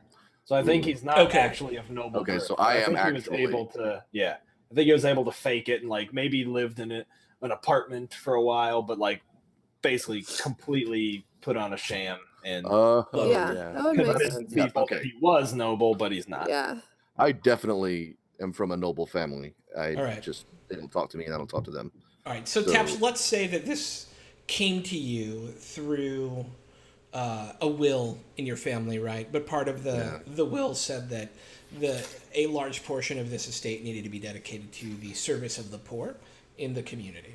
And so That you works. have some rooms up top, but there's a real issue in the fact that there are civilians living directly below you. That's a Oh, front. wonderful. Maybe we pay them off or something. Or maybe Maybe occasionally one of Maybe- them like wanders upstairs and we have to like shoo them out. Yeah. or even if it's something like they know who I Come am. up They here know again I'm and from I'll the Vale track you down family. and kill your family. And I basically hold it over them that if they tell anybody that I'm living here, then they all have to find somewhere else to be. Maybe So that's something not more much of a sinister. complication. That just gives you a very strong position. I want it to be right now, if it's okay, I'd like it to be kind of legally binding, and through the course of play, you would find a way to get out of that bind, maybe. Okay, I like right? that. Okay, Like, so instead of starting in that position of strength, you work towards that position of strength. got it. Yep. Cool. Yeah. Like I don't have a choice. If I want to stay there, I have to allow it. Got it. Yes, for now. Cool. And you now. may want to, as part of your character's downtime, start figuring out a way to get out of that. Perfect. Yeah. Cool. Okay, so we established your hunting grounds. Your hunting grounds is where you do business. Now, it does not have to be where your lair is. It can be in any neighborhood, and it's only a small part of that neighborhood that some other gang owns, by the way, and so you have to figure out how to deal with them. We've kind of talked about the big important neighborhoods for your sort of work, right? Which is where smart people live and where rich people live. That's kind of where the interesting things happen. And so that would be Charter Hall, which is here. And the one I keep forgetting the name of, shit.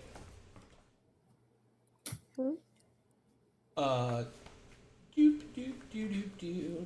Brightstone? Yeah, Charter Hall and Brightstone.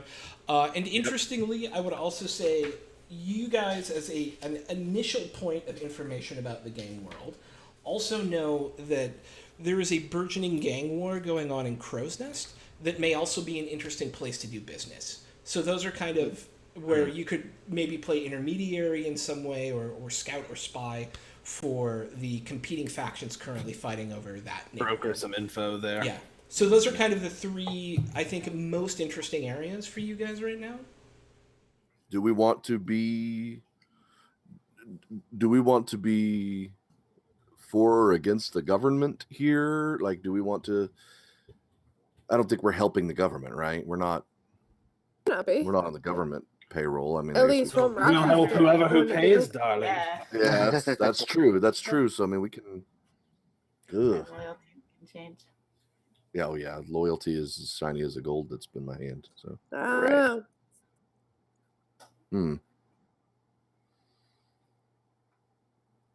So to detail these, right? Charter Hall is the administrative home of most of the government, and it is where the Charter Hall University, one of the two major universities, is. Brightstone is a ton of wealthy people. It's also the home of the Church of the Church of the Ecstasy of the Flesh, and lots of very rich people, very rich manors, very nice shops. Crow's Nest is kind of a melange of stacked on top of each other, lower middle class and lower class folk. I think there's another point of interest in Crow's Foot. Let me see. Or Really? Go ahead. Maybe Brightstone is where we want to be, but I could be wrong. I feel like that as well. Yeah, I thought that. Be where too the when money he was is. switching. Yeah. Okay. The government always has money, but I mean, We not also have always. information. Oh no, I love it. Yeah. Always crazy shit going on. Okay. We could definitely use. I guess Roxy will have to be okay with that. Yeah, Sweet. I don't. Government doesn't appeal to me much. I like the idea of rich people and Yeah, she's Okay. not. She doesn't like government at all. So, But, you there know. are a number of competing factions that are far more powerful than where you start there. The ones that are most interested in Brightstone, I'll bring it up real quick.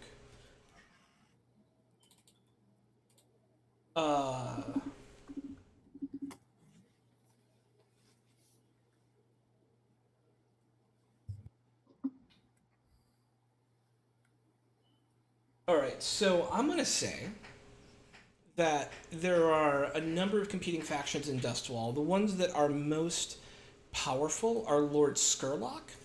Lord Skurlock is, or I'm sorry, Lord Strangford. Is he on here somewhere? I think he's on here somewhere.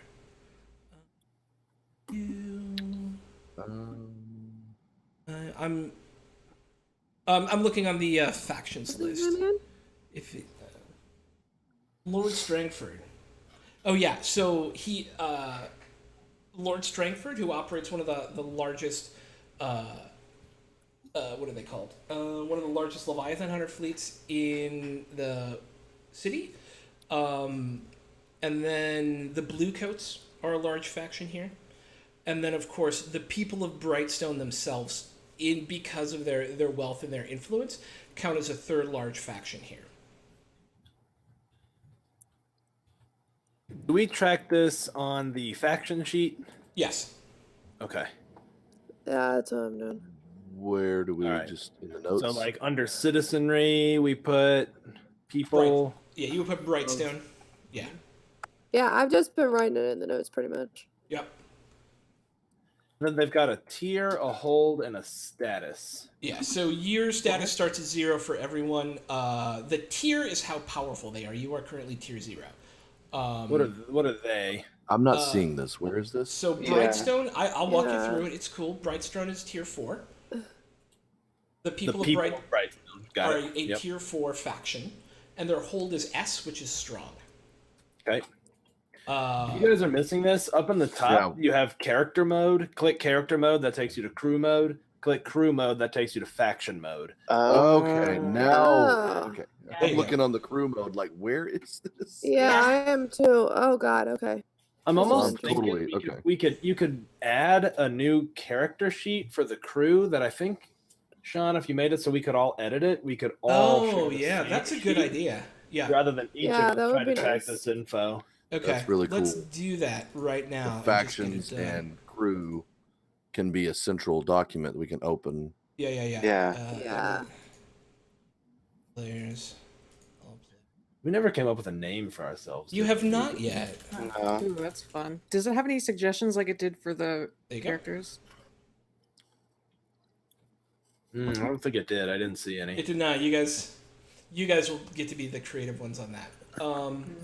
Okay, so to lay this out for you, faction-wise, critical factions in your work are going to be Lord Skurlock. Strangford? Or Lord Strangford, thank you, wrong person. Lord Strangford, who is a 3 strong by himself. The Bluecoats, who are a 4 strong. The people of Brightstone, who are was it a 5 strong? They were 4 strong. 4 strong. And then there's 2 other crews in this area who tend to do similar work to y'all. One of them is called Night Shadow, who is a 2 weak. And then the other one is Silent Blades, who are 1 strong. Who's our official scribe here? I can do it. I'm just trying to figure out where these things get filled in. So on the crew sheet. Yeah. Okay. So then factions. Yeah, and there's a. I'm writing it all down. I'm writing it all down on my crew sheet right now. Like the different. So like I'm putting people Brightstone. They're 4 strong. Things like that. So. Status is our status with them, right? Yeah. So we can sort of put a 0. Bluecoats are a 3 strong. I'm sorry. Yeah. Oh, okay. we could put a 0 for the factions that we've at least encountered and leave a blank for those that Yeah, we have not. that's probably the come best way to. across. Yeah. That's an easy, because there's Okay. all these factions here. That's an easy Yeah. way I think, for us to track. Where is Lord Strangle Throw? Is he an Where- institution? I think So- you'll have to add it. You'll have under to add labor him and trade. because he's a Labor and trade. Leviathan hunter. Yeah, he's an institution. Under Oh. he is an institution because he owns the largest Leviathan hunter fleet. I have broken him out into his own sub Leviathan hunter, right? Because of his power and the fact that you guys are playing directly in his hometown or his home neighborhood. Sorry, one more time. We're adding the little plus in like Underworld or just institutions? So Lord Strangford is an institution. Bluecoats are an institution, but they're already there. Brightstone is citizenry, but it's already there. And then you're going to add 2 to the Underworld. And that's Night Shadow and Silent Blades. We're doing this on the collaborative one? Yeah. Mhm. And I'm Oh. doing it. Cool. Yeah, I'm So gonna. nothing's already I'm just in. gonna let that Yeah. get done, and I don't know. once it's yeah. filled in, I'll fill it in on mine just to have my own copy. But I'm just gonna let y'all do it. Because I have no idea what I'm doing, apparently. So there are 2 basic levels to this game, right? The one is the score and open play one, where you are playing your characters and you're out there and you're talking and you're role playing. And then there's the downtime faction game, where you're more narrating a bit longer stretches of time and figuring out the fallout from what happened during your scores and how it affects this like tangled web of people all with different wants and needs in the world and different plots going on at the same time. And so that's what we're figuring out right now, right? Is how your crew interacts with the world around it, who it's going to be bumping up against early in the game, and kind of what that's going to mean for how people react to you. And so what we're doing right now is we're defining who those core groups you might bump up against are, right? There's a heavy blue coat presence there. There are 2 other kind of active burglary spy rings that kind of already exist within the neighborhood. And then there's Lord Strangford, who is a shipping magnate who cares a lot about a lot of strange and weird things in the neighborhood. And then there are the people themselves, because they're so rich and powerful, they're mostly nobility, they themselves count as a faction in this case. Does that make sense? Yes. yes, Makes sense to me. Sweet. All right. So now that we figured that out, we need to talk about which one of these. So you don't actually have your own turf yet, right? You only have your house. You're looking to break into the big business right now. And so the first thing we need to do is figure out which of these factions claims the area you want to work in and what it is, how it is you deal with them. So, as I would imagine, this is a choice between Night Shadow, who tend to be second story types. They're burglars. They tend to steal art. They tend to hit museums. There are rumors that they kind of work with occult stuff as well in order to both get their job done and to steal interesting occult items. And then there's the Silent Blades, who are much more of a spy ring, but they're kind of a socialite spy ring, where they're working with different noble houses to try and like facilitate the rise and fall of different noble houses. But the big rumor behind them is that they are actually allied with a foreign power and are doing all of this for some other bigger reason. So those are the kind of 2 factions in terms of the work that you do, who have carved up the territory in this neighborhood. So I And think Night Shadow would be fairly close to being allies of circumstance, because I think we could sort of be like, Yeah. we're not burglars, so as they're turning over a property, any documents they have, we might barter for or whatever to receive from them. yeah. But I We think can the Silent mutually Blades, beneficial there. Yeah. Yeah, we would give them information on places to hit. They would maybe feed us information potentially. But I think the Silent Blades would probably be direct competitors of ours. Okay. Correct. Yeah. So Does that sound right to everybody? Not Yeah. rivals. Yeah. 100%. So in order to keep Night Shadow on your side, you have the opportunity to pay them off. You give them 1 coin in exchange for giving you room to work. you can pay the faction 2 coin and show your respect and gain +1 status with them. Or you can keep your money and take -1 status with that faction. Okay, so are they bigger than us? That's why They we are gotta bigger pay than them. you. Okay. Yeah, they We are should probably have favor with them. If they're bigger than us, they can overtake us. So I feel like we should have favor with them. Yeah.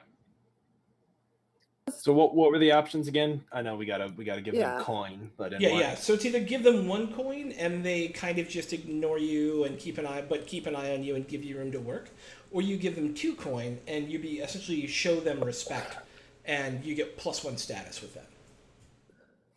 And so you're how much coin are we talking? How much coin do we have? Yeah, and would they show us respect You back? begin with 2 coin.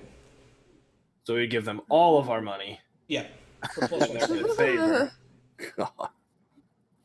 I Would think they 1 show us coin's good for respect now. back? Yes, yeah. Essentially. Yeah, I mean, they're more powerful than you, so they look on you in kind of a paternalistic sort of little brother kind of way, but it would be paying them off to show respect, and they would give it in return. Yeah. What does having status 1 with someone fundamentally, like functionally mean? Would they be giving us jobs? Would they be actively helping us? Right. They're more likely to actively help you. You will have bonuses on things like trying to talk with them. It will increase your starting state with them from like risky to controlled, and we'll get into that when we get into all the different roles and stuff. But it provides a functional bonus within game into how you guys interact together. I say right off. Well, let's go all in. Let's give them our coin and treat them like an angel investor of our little operation. Yeah. What do you guys think? We'll get coin. I think that'd be fine. Yeah. There's more coin to be had. Yes. Let's go ahead and start on the right foot with somebody. Cool. Agreed. It. All right. So you guys will mark the Night Shadow as having a status of 1. Cool. Silent Blade's a 0. They don't know you exist really. The Silent Blades will be -1, right? Because we're not giving them anything. No, you're essentially working in the Night Shadow's turf right now. The Night Shadow and Silent Blades have kind of carved up this neighborhood, right? And so you're like, hey, Night Shadow, can we work here too? We kind of don't work at cross purposes. Here's some money to let us do our thing. Yeah. And so we don't even mess with the Silent Blades then, because we not just to stay start. on Night right? Shadow. Okay. Yeah. So we don't have to worry about them right now. Yeah, this is your starting state. This isn't, All right, so next up we choose a special ability, of which you have many. Or a few, anyways. You can see, okay, so there. On our crew sheet we're looking at? You can look in your crew sheet, you'll see special abilities. Everyone steals, Ghost Echoes, Pack Rats, Patron, second story. The one that's jumping out at me is synchronized, only because we talked about how we're like professionals. I like the idea that we like run drills and just are like smooth when we operate. I don't know like what that that too. means for us, mechanically, but I like the idea that we're all like a glance communicates a lot for us. We're pros. Cool. Synchronized swatches. I feel like for me it would be synchronized. I have to hit the restroom while you guys are figuring this out. I'll be right back. It says when you also perform a group Synchronized action, slap you may count. bracelets. Yeah. Well, I wonder what So- the veteran one would be. Choose a special ability from Oh. another crew. Oh, so you can just Ooh. take like a different crew type and choose Yeah, one of that's their special probably abilities. that's probably worth doing once you've leveled up a bit. Yeah. Otherwise, I'm not you gonna can do that start one with now. one of those. Like when Yeah, the wording of clandestine in second story, when you execute a clandestine infiltration, is that literally like Ethan Hunt dropping in on a rope above the I you think know what I mean? Like that's usually what second story work is, right? It's breaking and entering and stuff, Yeah, which which I is think not- we do, but it's probably not our special. it's not our primary Yeah. focus. We can Yeah. do it, but I think it's I'm gonna do synchronized because it says when you perform a group action, you may count multiple successes from different roles as a critical success. yeah, I think that's I feel probably like with her military background, she would have been like, like all Well, about this- the. yeah, and this is for everybody. So when we Yeah, we it's all not agree individual. on synchronized, then we're all using that same Synchronized. one. Yeah. which I think would help a lot. Yeah, absolutely. Yeah. What do you guys think? So What do you I think? think we should do there, synchronized. Nancy Druid. So I You've think been it's a quiet. good idea. I like the idea. I think it's. It think fits it's our good. professional reputation. It Mhm. fits with what kind of stuff we want to do. I like it a lot. I'm still curious what special ability we could take from another crew. Are they all? Well, we could just look through the book at the special abilities for the different crews because each crew has a different special ability list, Right. just like characters do. Yeah. And so we can go pick one from another type of crew. So like, what do we get? yeah. Another one later on? Or we just have the one and we have to. for now, but then I think once our crew levels up, Can we get change another it? one? we can add. And I That's a don't nice know if we can question. change. That's a good question. Can we change? Yeah, Special like each time we abilities, can level we- up, can we change it? As you advance your crew, you can get more successful special abilities. Okay. Yeah. Can you ever get rid of one and replace it? If you decide through play that this isn't really helping us, can we Yeah. trade it? Or Yeah, I are don't we it's know. not like you don't like it. I'm cool with being stuck with it because that's just how it is. But I feel like we should. Yeah, it I should don't mind that be our- either because it's interesting. You know, you have to play with it, there's no way synchronized won't be helpful. Yeah. There's just Right. no way. Mm-hmm. which is why I think we should go with that 1st, and then if Yeah, we're that's allowed actually to change really it, good. yeah, if we're allowed to change it down the line, then I feel like we can. If not, it'll still work out in the end. Yep. Yeah. Nice to have it in the back pocket That too. way everybody. Mhm. Yep, I like it. So we do synchronized. Yep, we're doing synchronized. Sweet. Sweet. Okay. Now that we have your special ability, we get some crew upgrades. You get 2 additional upgrades for your crew. These are assets that help you in some way, like a boat or a gang. Each crew type has 2 pre-selected upgrades that suit the crew. In your guys' case, hidden, which is... Hidden means that your lair has a secret location and is disguised to hide from view. The soup kitchen. Yeah. You can, if your lair is discovered, you can use 2 downtime activities and pay coin equal to your tier to relocate and hide it once again. And you also have prowess, which is you have this is a training upgrade. You win 2 XP when you train a given XP track during downtime. So if you choose for you guys to train in prowess, instead of getting 1 XP for your prowess, you get 2. And then you get to choose 2 more. Which, when you assign the 2 upgrades, will tell you about 2 factions that are impacted by your choices. One faction that help you get the upgrade, they like you and you get +1 status with them, and you can spend 1 coin, you're out of coins, it doesn't matter. And then one faction was screwed over when you got the upgrade, they don't like you, and you get -2 status with them. Hey, is prowess? That's a default thing for us. Yeah, because that's I hidden- feel like our least used one across the board. Yeah. It seems like that should be insight as like stealthy spy type people. But I mean, that's cool. I'm trying to find this. It just feels Look. like that's a little different than what I would expect. I guess because this is like a thieves thing, but we're kind of playing it more like spies. Yeah. Because it's like nobody Rex, right? Only Roxy even has 1 point in it. No, Yep. skirmish is basically 2 of us. I don't know. It's not here. I don't know. Is that changeable? Like, you know. Yeah, I mean, if we all think insight makes more sense given as a starting thing, given your guys' crew type, I'm happy with that. I don't think that's a big deal.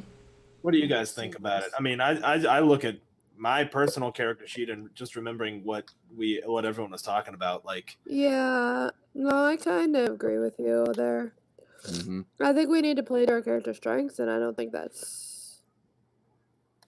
I So think, are you saying insight instead of prowess? or even resolve. I mean, either one of those 2. I think you know we're just because this shadows crew type. Sort of the first thing is thieves, but we're playing it more like spies. I don't think. What's the difference between just can't them? find it. Yeah, is there? What's the difference between the 3 of them? Well, so they're your different abilities, and then within your Yeah. abilities, you have your 4 like sub things. So insight is where you get like hunt, study, survey, tinker, and resolve is the attune, command, consort, and sway. But prowess is finesse, prowl, skirmish, wreck, which just I think across the board for us are where we're weakest. Yeah. So it's not a huge deal or anything. It just felt a little funny, like if we're going to be, gathering information by consorting with people and swaying people to our side and hunting and surveying areas to surveil it and sell that information. No, I think you're right. I see your point. I am looking all through this book trying to find where you're getting that information about what prowess means. It's look at your character sheet. Oh, if you okay. I got hover you. over it, it'll tell you, right? Yeah. So you I'm essentially, okay, yeah. like you have Oh, strength, let dex, me- intelligence, and all that stuff in D&D, right? You've only got 3 of those in this, and those are insight, prowess, and resolve, right? So whenever you make a resistance roll, whenever something bad happens to you and you go, no, I don't want that to happen, you roll either insight, prowess, or resolve to try and make that thing not happen, right? To rewrite this story. And in doing so, you get XP in that, which allows you to have a higher level of that. And the level of that attribute, right, like how many dice you get to roll, is based on your highest skill in either insight, prowess, or resolve, right? So if you're like, you need to make a prowess resistance check and your highest skill is 1 dot, you only get to roll 1 die, right? But if it's resolve and your highest skill is like 3 dots, you get to roll 3 dice and see how well you do.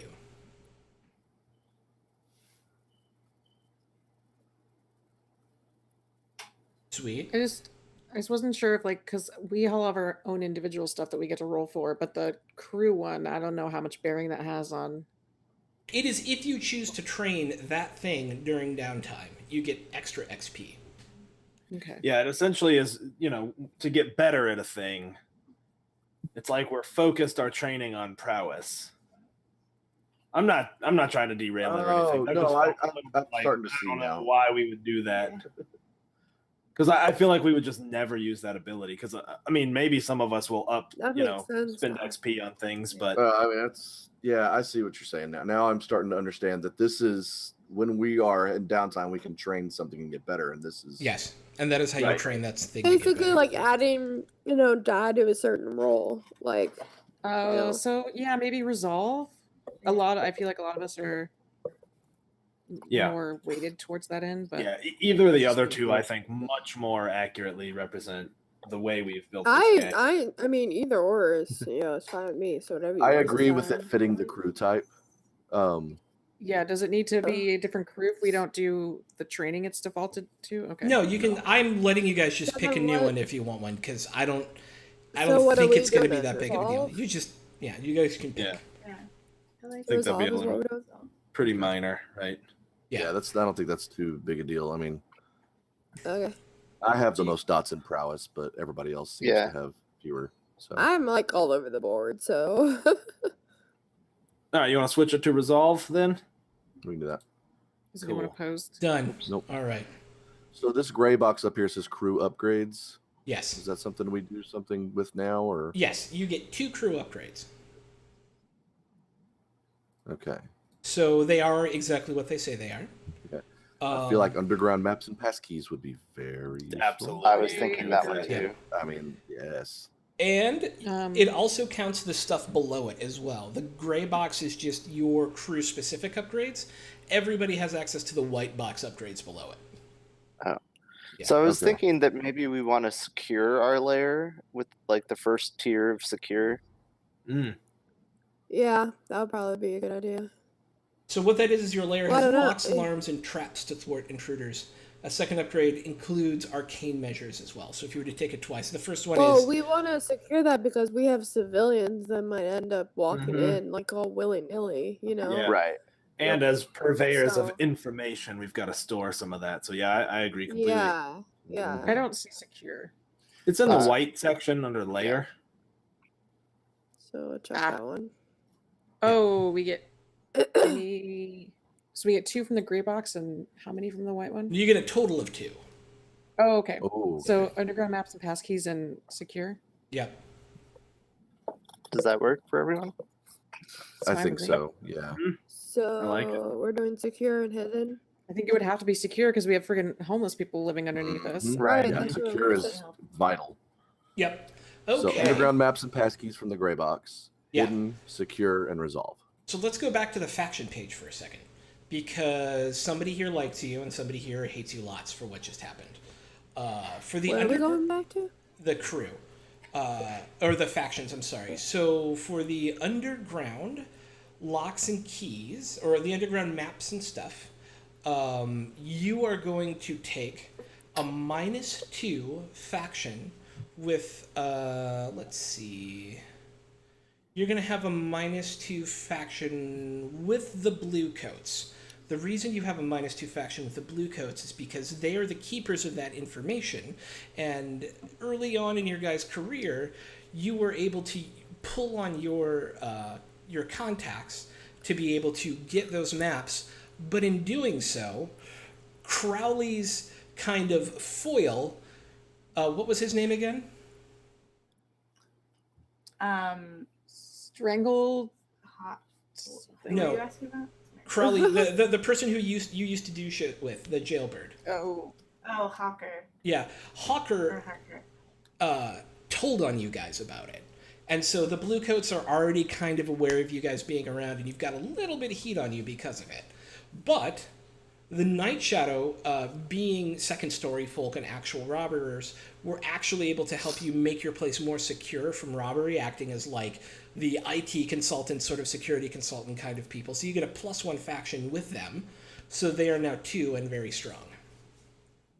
So wait, +1 faction with who? Night Shadow. Night Shadow. Yep. Hey, Throck, just random side note. I'm just Yeah. I'm just writing these down for my own sake. I would love So some music. +1 or +2? So the reason we don't have It's music at is 2 now. because I'm doing I'm recording for the podcast.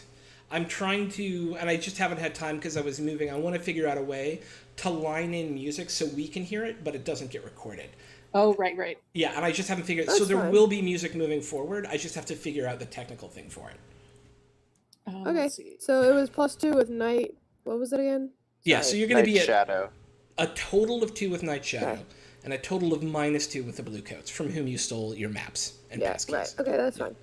I just want to make sure I'm writing this down right, and yeah. You can Yeah, go from a right, -3 to a +3 standing. Is that right? Yes, and if you're at -3, you're at war. You're at war. So we're teetering on war with the official city Oh, guard. good. Yeah, I mean, we can't. That's not everyone great. can like us.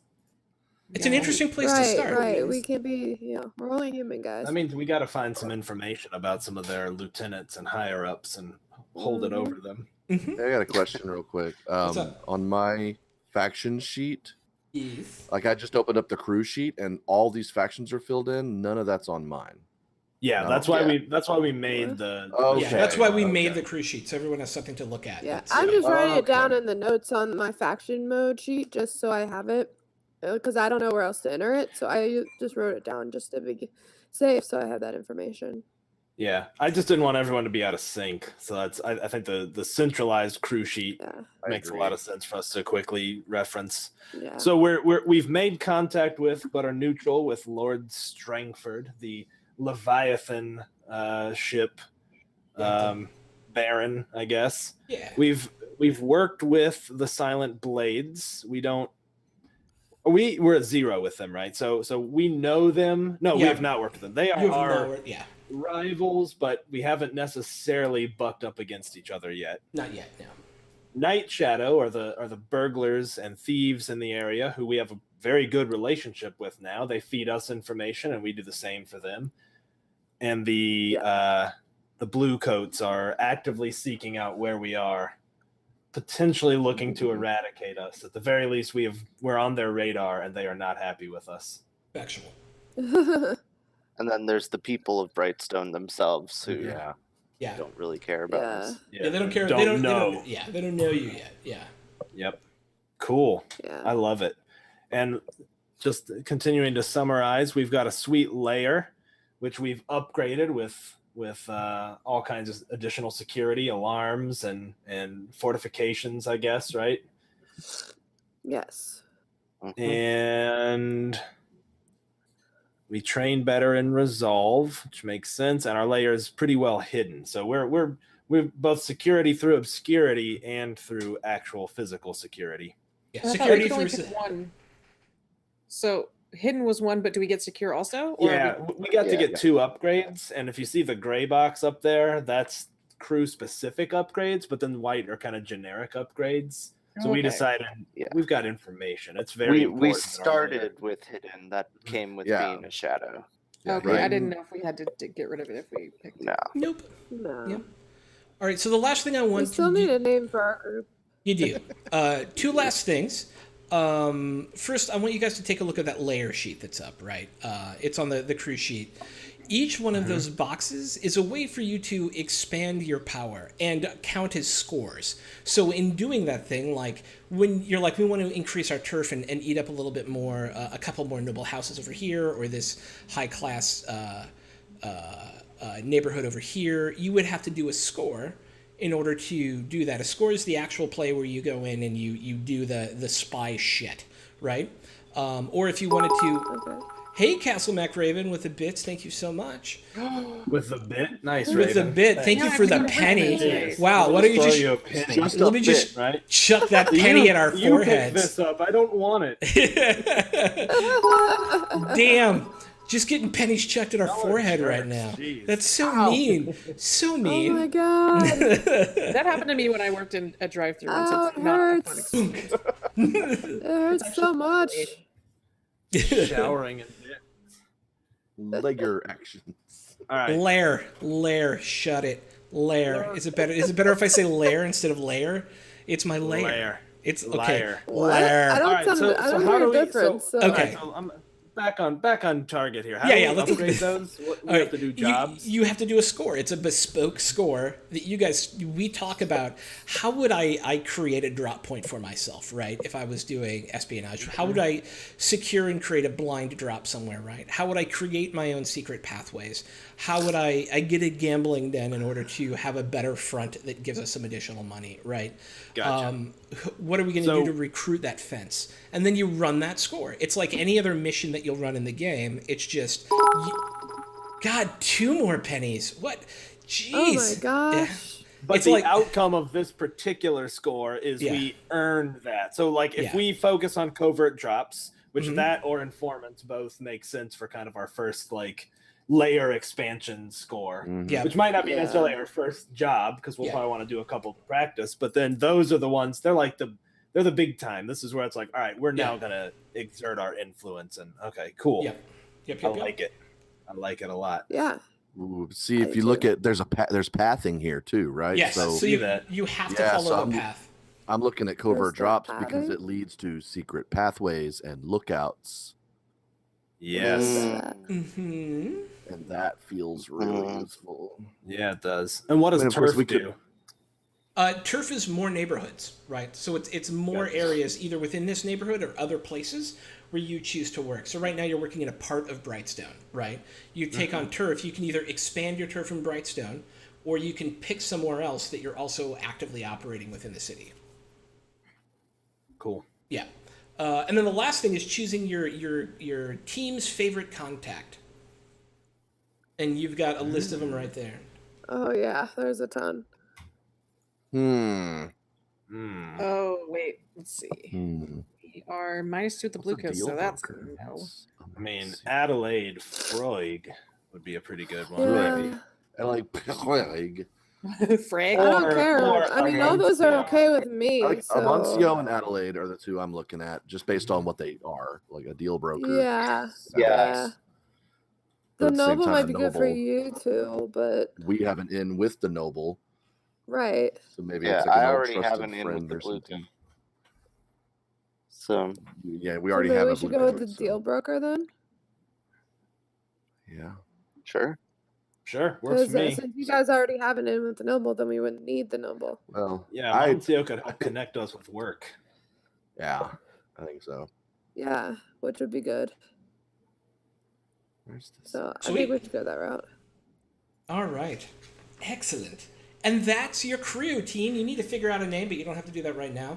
But what I'm very, very interested in is how you all met. How do y'all know Oh, each God. other? Mm-hmm. Hmm. Let me just stretch it out a little. There we go. Engage the brain. Everybody stretch it out. Here we Yeah. go. All right. So Cordelia's probably Cordelia is slept from the with Red Lamp District. One of you. Yes. If Cordelia, you are from the Red Lamp District, right? Yeah. I mhm. spend a lot of time in the Red Lamp District. I So you're not either only a friend, run you're a into you- client. We've either banged, or you've banged someone that I work with a lot, and I just I keep mean, seeing you you know, grovel. like, Or it can- both. or both. I don't know. I'll Just leave making that the up to rounds. Make the rounds. I'm feeling brunette today. Oh man. I did model her after Yennefer of Vengerberg. Well, then there you go. Stop. All right. Also, you There you could go. probably, rope in some ghosts for something a little extra But special. But I'm just saying, Wow. it's like That's Make it a light that's show. more. That's more money. Hmm. I I like that. Oh, here I've got connections with a couple of you, and so I'm gonna throw them out there. And if you don't like them, cool. Cordelia with the red lamp stuff, woohoo. Roxy being you're a fighter like I am. Maybe we met in our little underground fighting pit thing that I used to do. I don't know how you feel about that, but maybe that's that how would we- probably work. Except I'm trying to figure out how I would have got here in the first place. Yeah. Like, because I'm from a completely different part of the world that you guys are from, which is fine. But that I like that as part of it. But I'm trying to figure out how I initially would have got there. You could have been Probably- sponsored to come, essentially. Maybe you were so renowned for your skills, being a sharpshooter or something. Maybe one of the noble families kind of sponsored you to come here. And Hired me to come here. yeah, And then I mean, paid you for could have my been trip hired here. straight up as a bodyguard for someone. That Yeah. actually, I like that idea. Yep. Yeah, okay. So I was hired as a bodyguard for a noble company and didn't really like how they ran things, so I decided to separate from them. I Yeah. like it. I Yeah. like that. I like that. I will Yeah, say yeah. I was initially thinking, and I've backed off this, but I was initially thinking it'd be fun to have sort of a contentious reason a lot of us were together, like maybe a little bit of blackmail and sort of like, yeah, I know your secrets. But I think we Yeah. kind of built the crew to be professionals, right? And Yeah. I think that doesn't lend itself to that. So I think we probably do want to actually be a kind of tight group. Not saying we have to be Yeah. best friends or anything, but we've got to Yeah. very Yeah. professionally together. Well, and I say you and I can look at each other as, Mhm. you're a kind of a pretender and I'm kind of estranged from, like we Right. both wanted to be nobles, but I'm kind of been left behind by it. And you kind of try to be that, but you're not. So I'm trying to figure out how we would know each other through that, because that's Yeah. what we have in common is that lifestyle, that we're both maybe a little more educated, a little more. There is a university in the world. There's two. 2 universities. in the Yeah. world.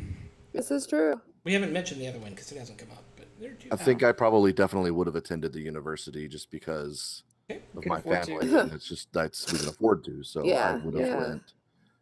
went. Maybe somehow you fell into some money and attended, but I mean, does that really equal noble? Yeah, I think he wouldn't have actually attended. He would have talked like he did. I think Yeah. he's a bit of a dilettante and certainly a pretender. So would have been like, oh yeah, you had Professor, yeah, no, I had him. Yeah, so and No, so. he was wonderful, and it was really the lazy eye that he had. Yeah, like, Yeah. I like it. Okay, yeah. So maybe so I think he's completely full of shit in that regard. But I think maybe I'm trying to think where we would have connected, and maybe. it could be through somebody else too, though. I mean, maybe we Yeah. didn't connect together. I like the idea of Cordelia and Roxy. I see a connection with what my background is, but I don't quite see one with the rest. So maybe So we all fill it in. So we all kind of yeah. bring 2 friends, and What they about bring 2 what about friends, and we Shade know and each other. Crowley? How'd you guys get together? I was thinking one thing I would like about Crowley is one of us, could have been me because I got that spider thing, would have figured out your secret a little bit and been a bit like, I mean, that's fine. Could use someone of your skills. Anyways, you guys take over. Yeah. So I kind of just typed this up real quick, but I basically say I was hired on by a noble family to be their bodyguard, and they paid for my ticket to Dustfall, but I didn't like how they ran things, so I estranged myself from them, and I'm now rebelling against the government. I'm at Tapson Underground Fighting Pit. I was Maybe. thinking that Shade could have gotten involved with people also through the red lamp district.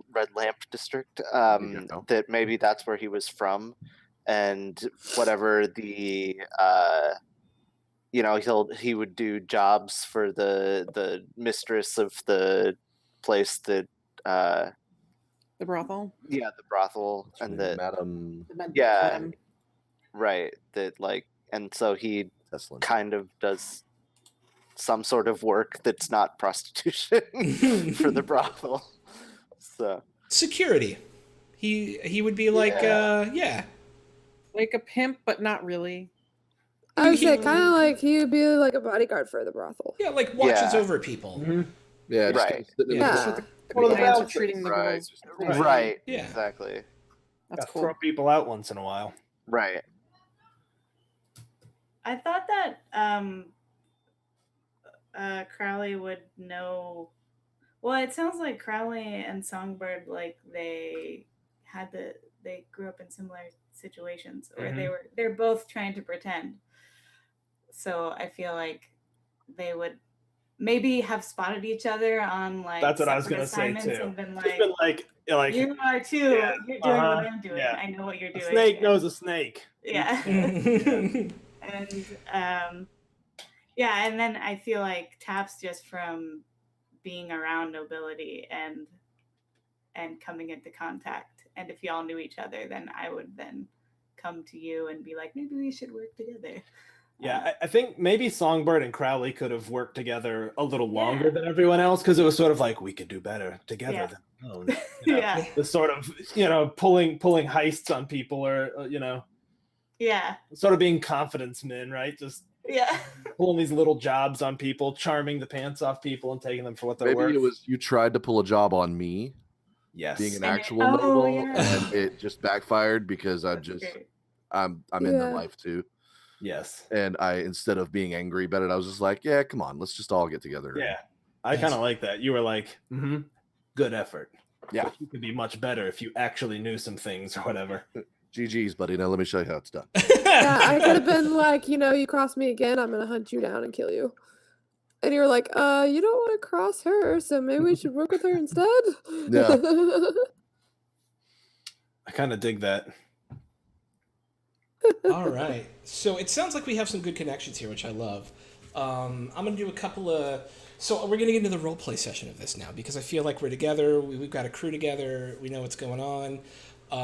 And there are character connections. So Sebastian / Songbird, what do you do on a daily basis? Like, what is your routine like? Can we get like 5 minutes real quick? Yeah, can we do we take want to a take a quick quick 5 minute break? one? Yeah. Just a little Okay. break. 5 minutes. Yeah, BRB. yeah, I feel like. BRB. Yeah, All right, I have to start a new scene. Oop,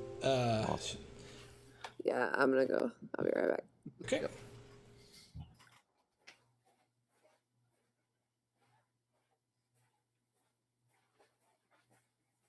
I'm actually setting up our Be Right Back now because I didn't have time before stream today.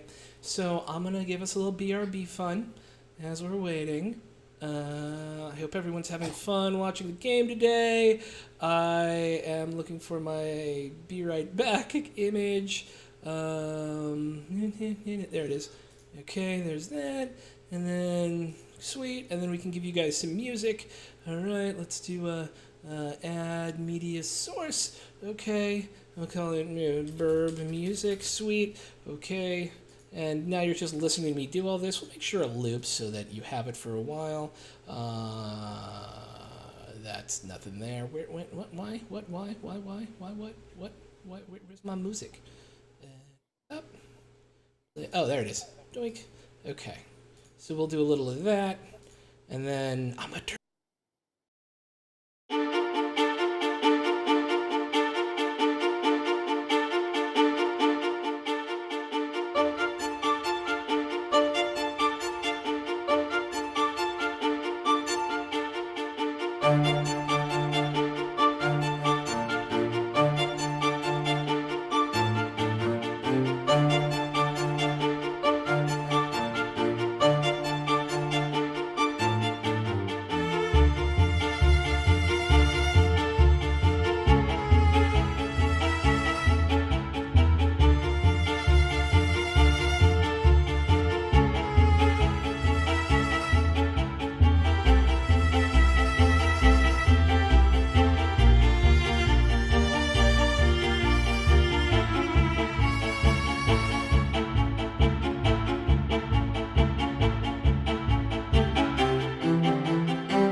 All right, I'm bringing us back in as we talk. Cool.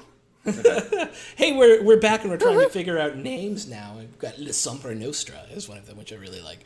What is Well, I was also thinking about there's a Japanese one. It's Kage. It's Kage. It's Oh, literally yeah. a Japanese word for shadow. Oh, neat. Yeah, That's cool But- too. I was gonna say it's just We're- we're working with the Night Shadow, and so maybe we don't steal their name too. Well, yeah, but it would. I mean, We'll be like the we are day. shadows. I mean, we kind of already did that. Oh, Okay, you guys so are we- Walmart? Cool. We're Mart de Wall. Damn well. All right, so we don't have to figure out a name now. I'd love for us to get a little bit of play in on the first session as well. We can talk about that later. Yeah. So let's just start with a quick scene. Shade, you are down in the brothel in the red light district, hanging out as you do, keeping your cover and not, being super noticed. When coming up to the table next to you in the kind of brothel / bar you're in is a very old friend of yours. His name is Darmok. He's the police officer who kind of helped raise you and has been trying to keep you out of as much trouble as possible and not doing a very good job. And hey, Oi. good to see you here. I don't normally expect to see you here. Yeah. Something important? Well, I've got a bit of a problem, and I'm hoping you know some folks who can help me out. I might. What's the problem? So, I know you're starting to run with a crew that does some sneaky stuff, and so I'm hoping we could maybe take a little bit of the heat off of y'all by doing a favor for us. Okay. We just got word of a member of the Spirit Wardens named Peveril Edrad. Peveril is a medium powerful member. He's kind of a rank and file member of the Spirit Wardens, but it turns out that he's been demon corrupted and is starting to use spirit essence to fuel his own powers. Now, we don't want you to take him down. We don't want you to physically confront him. That would be, I think, too dangerous. What we're hoping you can do is plant some evidence in his house in order to allow us to raid it so that we can take him down the legal way. Might be able to handle that. Yeah? Yeah. Okay. He'll give you his address. Essentially, he lives in Brightstone, and he has a very nice 3-level kind of row house in one of the like upper middle class areas, and he lives. It's not the most secure area that there is, but it is kind of, there's still like blue coat patrols and things like that come through. It's well lit. It does have electroplasmic lights. And it is kind of, if you think of Washington, D.C. row houses, it's that kind of neighborhood. And he'll give you the exact address. We know when he comes home from work. I can give you the schedule to start if you need, or you can do your own legwork. I don't want to step on your toes. I don't know how you guys operate. As much information as you can give us would be great. All I know is what my higher-ups told me about the spirit thing, so I don't know much about ghosts at all.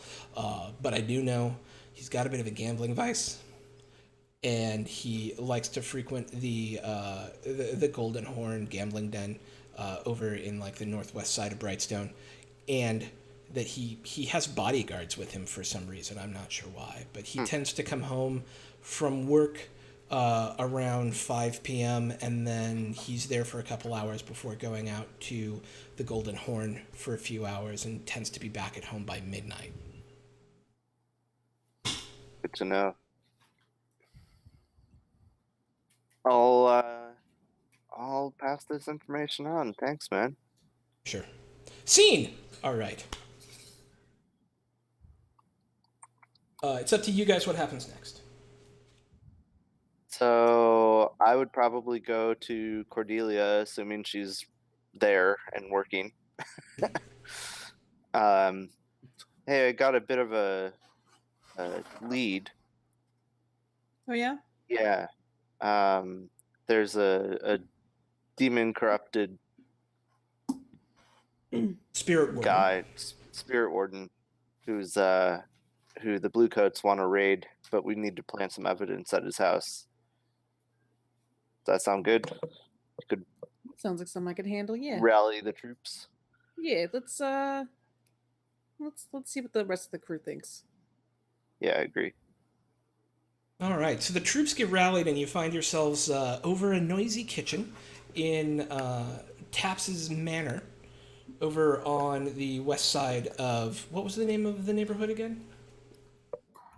Six Towers, that's correct. Over on the west side of Six Towers, you guys find yourselves sitting around a table, starting to talk this through over candlelight.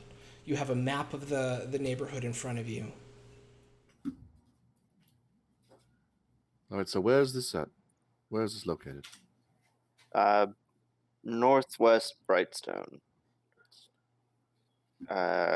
Considering that I'm not, the expert on spirit wardens, I feel like Cordelia and you should take the lead on this. What do we know about the mark? He's got a gambling vice. He goes to the Golden Horn. He has some bodyguards. Bodyguards? Isn't Yeah. that unusual for spirit wardens? Yes. Yeah. Quite. That certainly adds a complication, doesn't it? I mean, I Well, do know some people over. I know some people over there. We could. Maybe we should go over there first to What's in it for us if we do this? well, the bluecoats are breathing down our necks, and this would definitely get them a little bit further away. So it's for exposure then. It's no coin. Yeah, there's no coin involved, is there? Uh, I wouldn't to be mind paying. fair, I'm not the best negotiator, so Really? I couldn't have told. Well, yeah. What's the time frame for the operation? Do we have time to do some legwork, Shade? I'd assume so. I'd want to know everything we can about this man first. me too. Find out what Is he makes him trustworthy? tick. I want to know why they're bodyguards. Mhm. Yes, that does seem a bit unusual. Maybe I could. Maybe I could go in there and say hello. Maybe just case the joint a little bit. Say hello to some friends. Shade, perhaps you you know could anyone follow there? one of his bodyguards home. Bodyguards are certainly not incorruptible. Yeah, and if worse comes to worse, I can always try and take one out. Well, we definitely want to keep the mark alive. The bodyguards, I'm assuming, are expendable, and I could absolutely follow one of them. Of course, the targets we want to keep alive. The bodyguards, on the other hand, I could very well expend them. You could raise suspicion, but I suppose if it were last minute and he didn't have time to change his plans. If the bodyguard were missing only moments before he went gambling. Question, do we have to keep him occupied while you, presumably, plant the evidence, Shade? That's one option. I will say Another this. option. Oh, I'm sorry. I forgot one important detail because, first time running. The evidence is 3 spirit bottles, each containing the spirit of a now dead diplomat from a foreign country. Finding these in his... Oh, can you hear me now? Yes. You're back. All right, so the evidence you're planning are 3 spirit bottles containing the spirit essence of 3 diplomats from a foreign country, and finding them in his house would essentially lead to a life sentence for this guy. Well then. if this is going to buy us some goodwill with the bluecoats, then Is it going to buy us some goodwill, Shade? Yes. And I think Maybe it's I- pursuing. Maybe I could. I could distract this fella for us. How do we know Yes. that your resource was reliable? I've known him forever. He's got my backing. Shade, He's a you're good far friend too of yours. trusting, but I appreciate it about you. Okay. the trust goes a long way, wouldn't you say? Is a really good idea if we are going to keep him from coming back to his place of residence. If we can perhaps pose as another player at gambling and keep him occupied, maybe send Cordelia to distract if he's someone who... I say, let's do it this way. I say Cordelia can do the distraction. I can be around this area just in case things go south. Roxy, if you can go to his home with someone else, to I'd volunteer for that. whoever is going to plant the evidence, perhaps you can help handle the bodyguards so that he doesn't get caught. Yes. I can be a bodyguard myself. And same for me as well. I can be at the gambling establishment and lend a hand if necessary. All right. So There you go, acting like a noble again, Taps. What can Here's I what say? I'd like to do. I'd like to find the home of one of those bodyguards, catch him when he's off duty, have a conversation, friendly to start. Okay. Why? So you can get information on a target? Exactly. So here's how this works from this Where would point that get forward. us?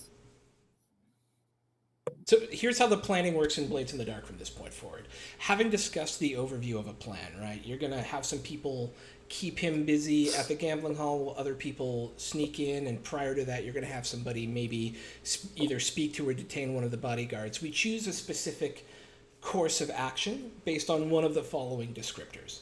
We choose assault, deception, stealth, occult, social, or transport. This sounds pretty deception-y to me. Probably. Yeah, that's what I was gonna say. Okay. Probably deception. All right. And so then what we do is one of the ways that the way that you play Blade in the Dark is we put you right into the action at this point, right? So the next scene we cut to is going to be the team that's in the gambling hall in the gambling hall. The team that's outside the house will be outside the house. The team that's detaining the guard will be detaining the guard, right? And all of these things will happen, and then if something goes wrong, you go to a flashback, right, and go, oh, I thought of this while we were planning, because it takes you out of the I need to plan for every minor detail beforehand, and hones that into what's actually necessary once you're in the score itself, right? So what you essentially do is I'm going to place you guys in the situation now that you've kind of decided who's going to be where, and we'll get a little bit more clarity on that in just one second. And then I will describe that area to you, and you'll tell me what you want to do to move the plot forward in order to execute your piece of the plot.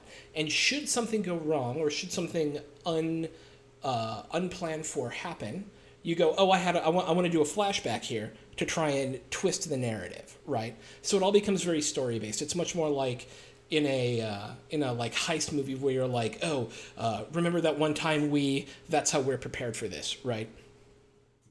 Okay. Okay. Cool. like it. So unlike a game like Shadowrun, where you spend 3 hours planning and then 8 hours dice rolling, you go straight into the score, and then we figure out the details of the planning as we go along. Cool. Cool. Sounds good. Perfect. All right. So the first thing that happens is I make an engagement roll. The engagement roll is, now that we have a plan, I want you to give me a little bit of detail specifically on two parts of this. Who is going to be detaining the spirit warden, and then who is going to be sneaking into the house? So I think me and Cordelia, we're going to handle the spirit warden, correct? Yes, and Sebastian is going to assist you all. My special ability is weaving the web. I get an extra die to consort when you gather information on a target for the score. So I don't know if this would be a flashback to establish it, but I'm essentially going to try to get with one of the guards to try to learn one of his tells or any bit of information about the way he gambles to inform my crew so that they're ready to just drag it out. They're not trying to beat him. They're not trying to lose. They're trying to drag out the game and rope him in.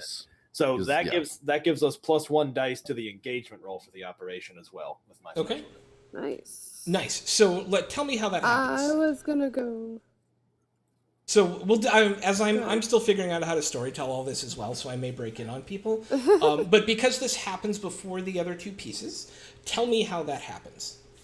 Okay. What's the spirit warden's name? The spirit. Peverell. Peverell? Mm-hmm. Yeah. Okay. So I think I would have asked Shade first to trail one of the guards to his house. Okay. And I would have cased it for a bit to just see where he lives. And then I would basically approach him when he was out. Okay. So, Shade, at this point, you would tell us how you want to follow the guard. Gotcha. Well, I actually might defer to Crawley because I'm not good at hunting. I'm more. I mean, I don't know who would be better at it. Yeah, I was thinking I could help out with the Okay. talking with the guards. Oh, Yeah. that would go over, or going to the location. All right. So the night before the heist, you see the guard leaving the marked apartment. He's heading down the street. It's a relatively well-lit street. Cobblestones with large 3 to 4 story kind of brownstone row houses on either side. There's a little bit of civilian traffic around. How would you choose to follow him, Crowley?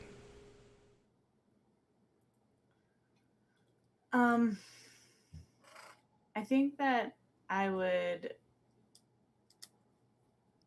I mean, I feel like I'm in my like man disguise, so I feel like I would just kind of weave in. I mean, is there anything to?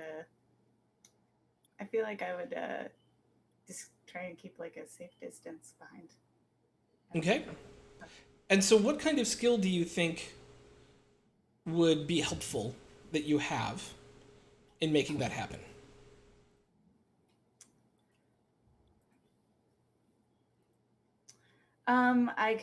I feel like I would use my survey ability to see how I could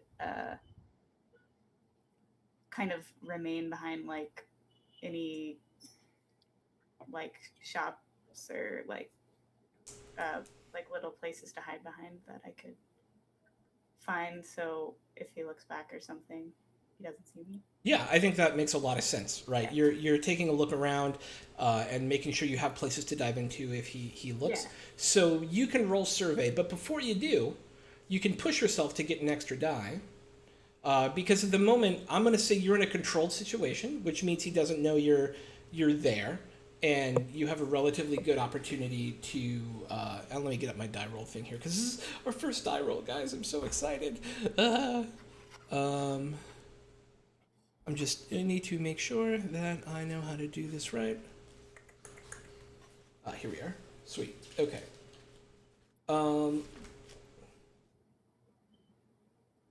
We're going to be slow until we figure everything out, and I am okay with that. As long as everybody else is. Okay. So what we do is you've chosen your action and your goal, and so I'm going to set the position. I think you have a really good opportunity here. I think you, A, don't look like yourself. I think, B, he's not expecting to be followed. He feels relatively confident. And C, this is kind of what he would believe is a safe neighborhood. So I think you have a bit of an element of surprise. There are 3 positions you could be in, right? There's controlled, risky, which means you're going head to head, and desperate. And desperate means you're in serious trouble. And these have a effect on what you get to roll. And I think the effect level here is actually going to be standard. In other words, you'll be able to follow him to where he needs to go, right? In this case, you'll get to roll. So what you'll do is you'll click on your skill. Okay. And it should ask you what the position and the effect are, right? Yeah. So your position is controlled. Okay. And your effect is standard. Okay.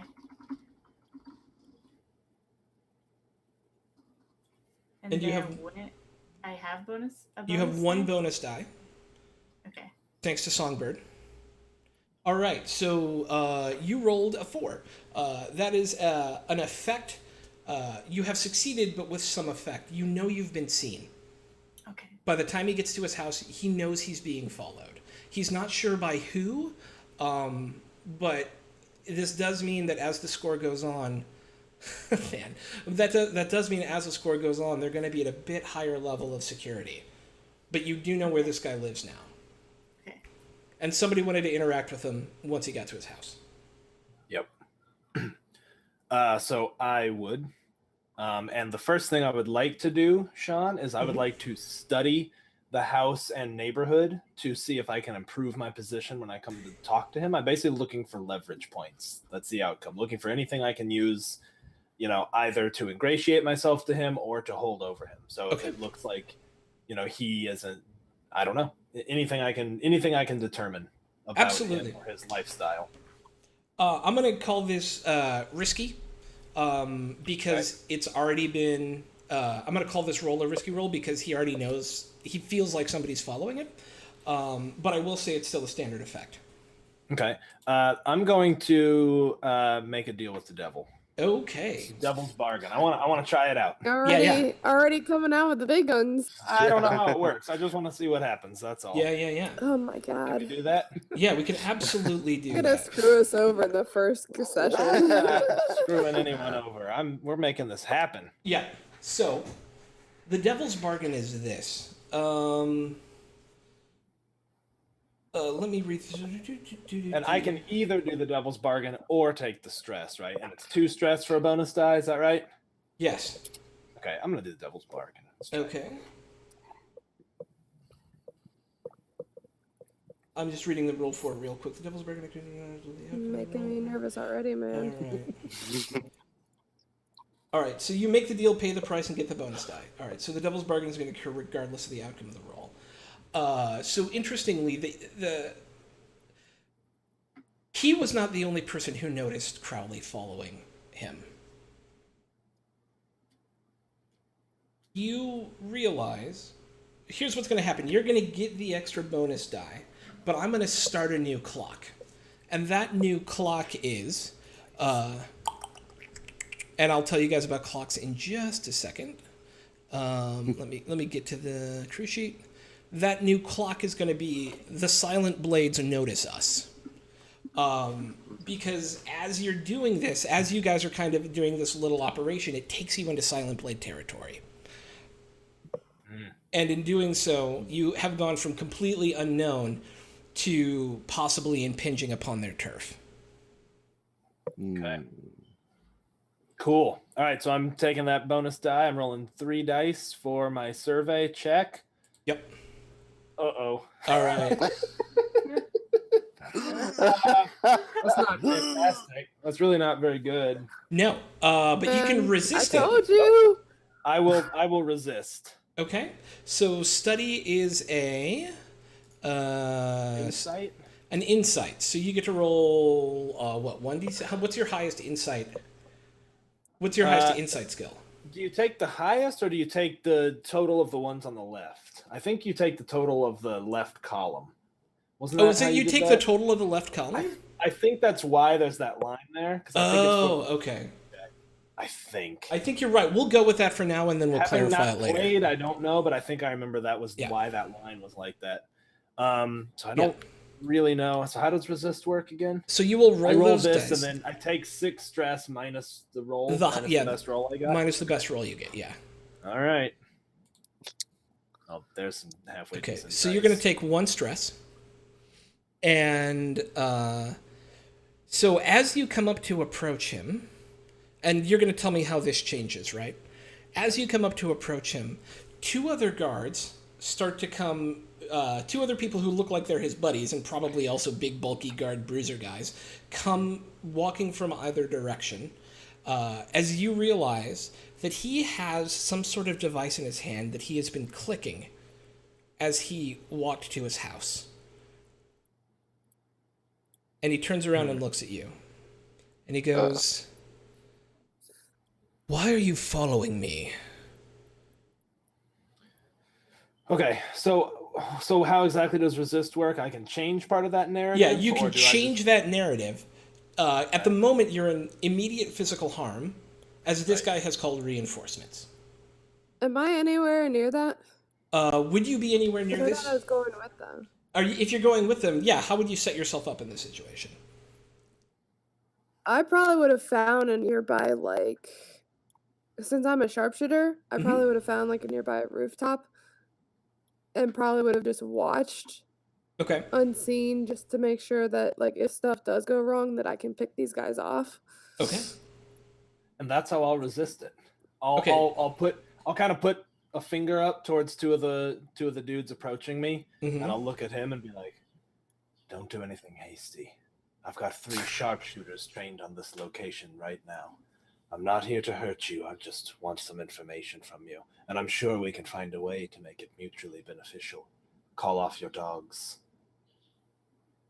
He looks to the first guard, puts his hand up. Looks to the second guard, puts his hand up.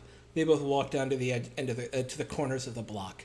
They're both still watching you and kind of looking up at the rooftops, trying to spot these people. Yeah, to make it, he would look back at a rooftop, not actually knowing where Roxy is, and just So the guards are still there, Bodyguard. but they're further Okay. away, and you're face to face with this kind of, he's got like a scar over his eye, he's got one of those big blocky heads kind of like mine, except he's got a shaved head, and he's very like tall and bulky, and looks like he's built of meat to fight. All right. This is a nice neighborhood. Your employer must pay you very well. I don't see how that's any of your business. As I said, I'm just trying to find a mutually beneficial outcome here. Tell me, it's strange, isn't it, for a spirit warden to have even a single bodyguard, but to have two? Peculiar indeed, isn't it? Only if you don't know my patron. Now, I'm going to ask you to leave unless you have something interesting to say. Well, I think I do. It may be too late for your patron. I happen to know that he's made enemies in some high places. Maybe best to not be present when something goes down. Now, give me some information about him. I can feed that information back. I can drip it. I can extend your employment contract before you find yourself unable to make your rent. Interesting. You're going to need to convince him, right? Because he Okay. knows he's got a gun pointed at his head. He feels relatively strong in position because he's got guards here too, and he gets paid relatively well. So why is he going to believe you? Is it time to roll a sway? It's up to you what you want to roll. Or- You tell me what you want to do, Okay, and then we gotcha. decide what the best. Yeah, we'll go sway. Okay. And I'm gonna add. I'm gonna take 2 stress to add a die. Okay. So tell me what you're going to tell him. Okay. Well, so I'm basically going to threaten the outcome, and I'm gonna say. Sorry, what was the last thing we said before we started talking about the mechanics? I forgot. You need to tell me why I shouldn't ask you to, or you need to tell me why you're here, or something like that. Right. It Okay. opened you up to negotiation. Okay. I would basically say, don't you think being paid so highly from one who doesn't normally require a bodyguard is going to look awful suspicious when the bluecoats come to ask you about your involvement with his, shall we say, extracurricular activities? No, I believe I can help you to ensure that you land on your feet. And all I need is a little bit of information. That's all I'm asking. Make your sway roll. All right. Because I'm assuming you want to sway. It's clear to me, normally I'd ask you what your leverage is. It's clear to me that your leverage is you're letting him know his boss is about to fall, and you hope that they'll sit to the side. So this will be risky, Okay. but standard effect. Okay. And 1 bonus die because I took the stress. Yeah. Oh! Nice. All right. He looks at you. He looks at his 2 guards and beckons them to come over. And he's just staring you down. Boys. Looks like we have a new employer. Scene. Yeah. All right. Alright. So let's go to the gambling hall. It's an interesting night because y'all, this would be Cordelia and Taps. You go to the Golden Horn, and it is a relatively fancy plush red carpets, big round tables, lots of noise. There's a phonograph playing in the background. They've specially curated the lights here so that there's green like vegetation growing out of pots, which is not something you see a lot in town. It's a high rolling place, and so it'd be very odd for essentially a civil servant, even a highly respected civil servant, to be able to have enough money to spend in a place like this. And yet there, across the room, sitting at one of the tables playing cards, is your target. He only has 1 bodyguard with him, and he looks upset. Peveril sits there, sipping on a drink, cards in his hand, 3 other people and a dealer at a round table with green felt on it. Are there any empty seats?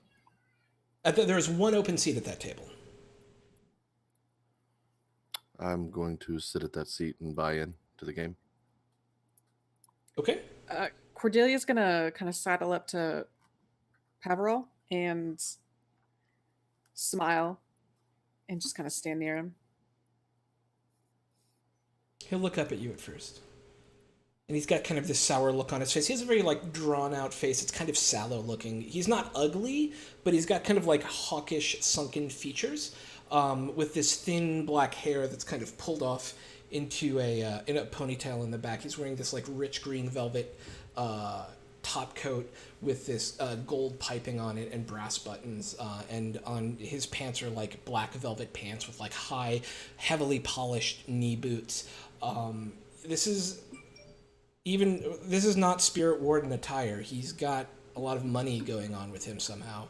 And he'll look up at you and he'll smile and nod and then go back to his cards. He looks over you, Taps, for a moment, just kind of sizing you up as a player, and then folds. And sits there, waiting for the hand to finish. Just play it out. Shitty luck tonight, he says. It happens to the best of us, friend. Sure it'll turn sooner. A new hand is drawn out. What are you guys attempting to accomplish at this point? Let me ask you that. Literally just keep him at this table. I think keep him here, keep him gambling. Maybe card shark him a little bit, you know what I mean? Just to keep his interest here. I'm keeping his focus on the game. I assume Cordelia is keeping his focus on other things. Mm-hmm. Mm-hmm. As you see him... Oh, go ahead. Oh, sorry. No, I was just going to say, I'd like to put my hand on his shoulder and say, maybe I could turn your luck around. And how might you do that? Just hang out. You could buy me a drink. So I'll you're roll your saying... dice for you. You're lucky. I was just about to leave, go back home. My cards are cold tonight. You think I should stay and play with you? Another drink couldn't hurt. Oh, 1 more drink for you.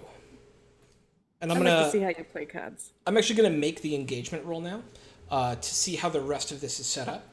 Because now you've met your target. I'm going to assume what I'm guessing is the Crowley Shade team has made it to the house itself. And so I'm going to go for the engagement roll at this point. As everybody's kind of set up and the pre-steps are done. Just for location-wise, I think Sebastian is at the gambling den. He's just watching, kind of sipping a drink and watching them work. Yeah, so we would have come back by now, right? Yeah. Yes. That would have happened before. Yeah, so Roxy Roxy probably would have been off, not necessarily near them, but, kind of, still within range. She may have been, at another table or at, a slot machine that had a good view of them. So who all is at the house has planting the evidence? Yeah, so we've got you guys... Shade. So 1 person is there? Shade and Crowley. Crowley. Okay. I'm just making sure. Okay. Sorry. Anybody alone? So, we are making the engagement roll. Cue the Ocean's 11 montage.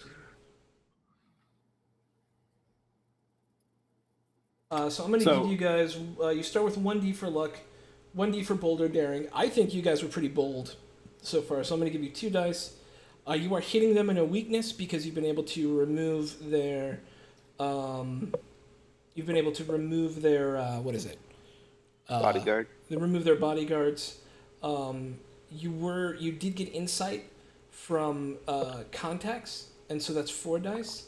But I am going to say that now and you don't know about this yet, but there are people interfering with this operation, and that he is 1 tier higher than you, and so I'm going to make it a 2-die engagement roll. And I had another die engagement for weaving the web, which is why I was trying to get information about him from his guard. I wasn't just trying to eliminate the guard from the equation, but find anything out about him that could help the 2 of them at the table. Okay. You guys got a great engagement roll, rolling a 3 and 2 6s. So you essentially crit it. So at this point, Crowley and Shade, you find yourselves easily. It was actually the job's guards to keep most of the security on the house when the spirit warden leaves. And so, upset that his guards didn't come with him, Peveril forgot to lock the front gate. He forgot to lock the front door. And there are some additional extra help once you get inside the house. On top of that, it turns out that Peveril had a girlfriend, but they broke up about 2 weeks ago, and he's been looking for some female companionship on top of everything else. And so, Cordelia, you're going to have +1 die on every social interaction you make with him to keep him there. Cool? So, where we find ourselves now, Crowley and Shade, you're about to step in to the completely unsecured front door of this house.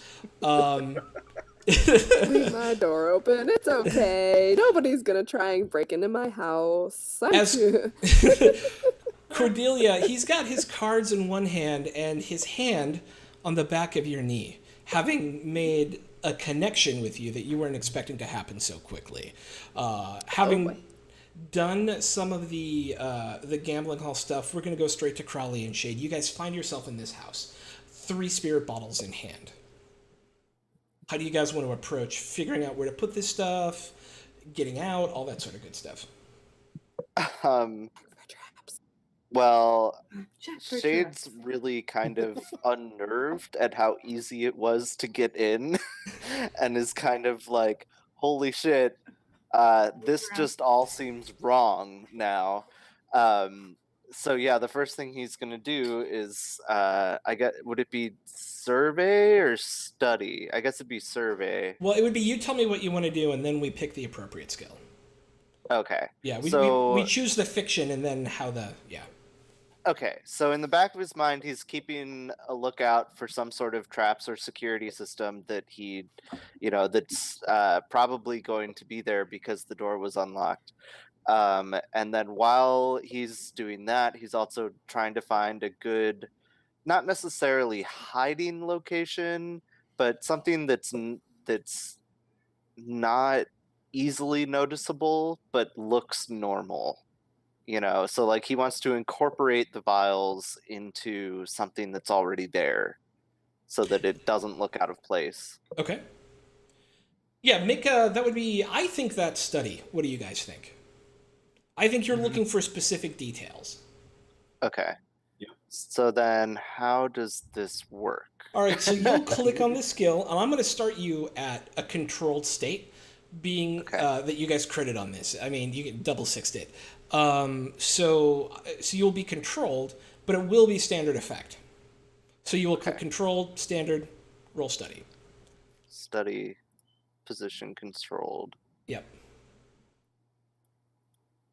Effect standard. Okay, I see. Mm-hmm. And then no bonus dice, right? Because no bonus dice. Okay. Oh, well, that worked out. There you go. Interestingly, he has an alchemical study room.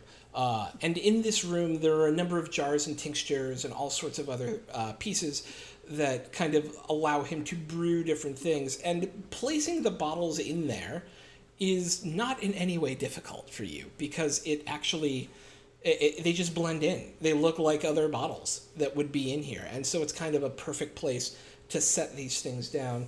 As you're up, you have to go upstairs to do that. Crowley, what are you doing at this point in time?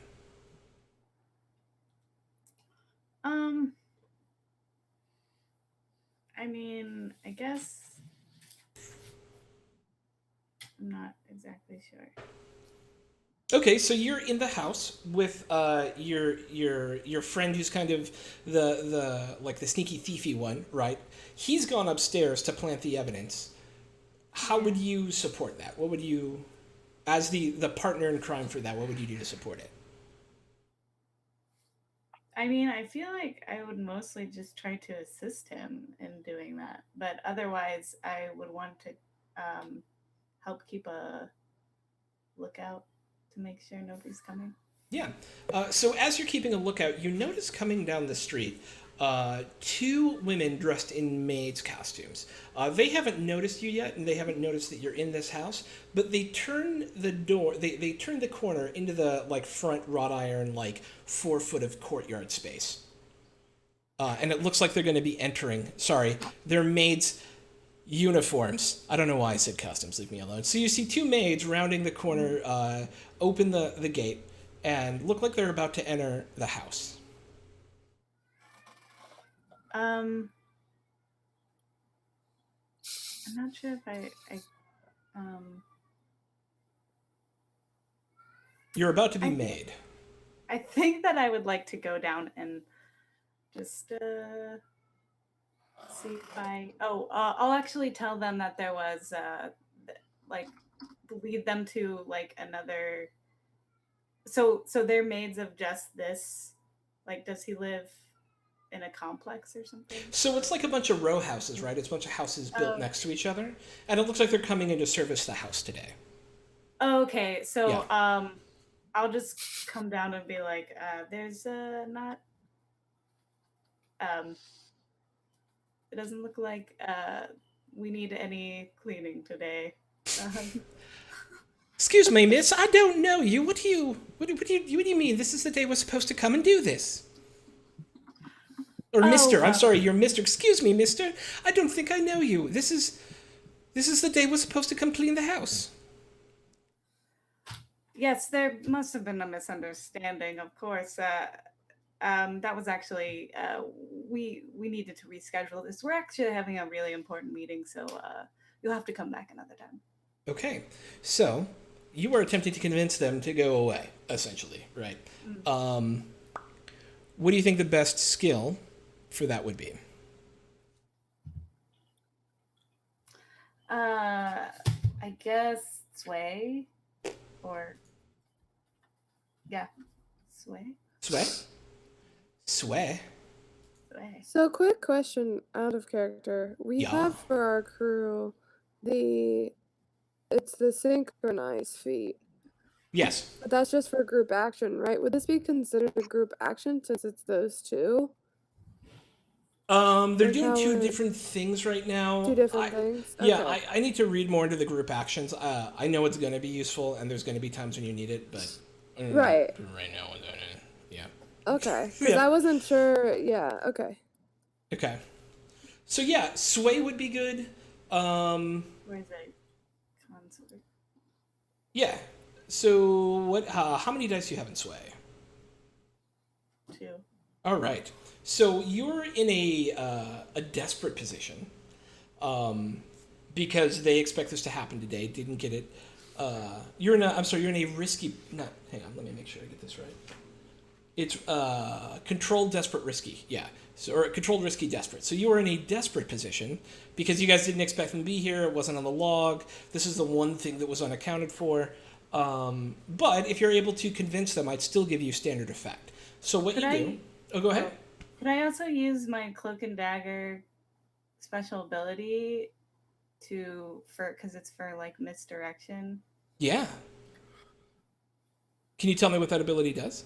So it gives you one plus 1d to rolls to confuse or deflect suspicion.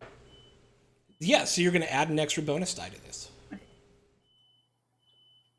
So you will be desperate, standard outcome, plus 1 dice. And you can take 2 stress to add an extra die if you want. Because that's what stress is there for. Yeah, I'll go ahead and add stress. Okay, so you mark 2 stress on your character sheet and add a die. And then you'll just roll it up. So if I had to, so I have 2 in sway. So that's 2 dice plus my bonus die plus another die. Yeah, so you're going to be rolling a total of 4d6. Okay.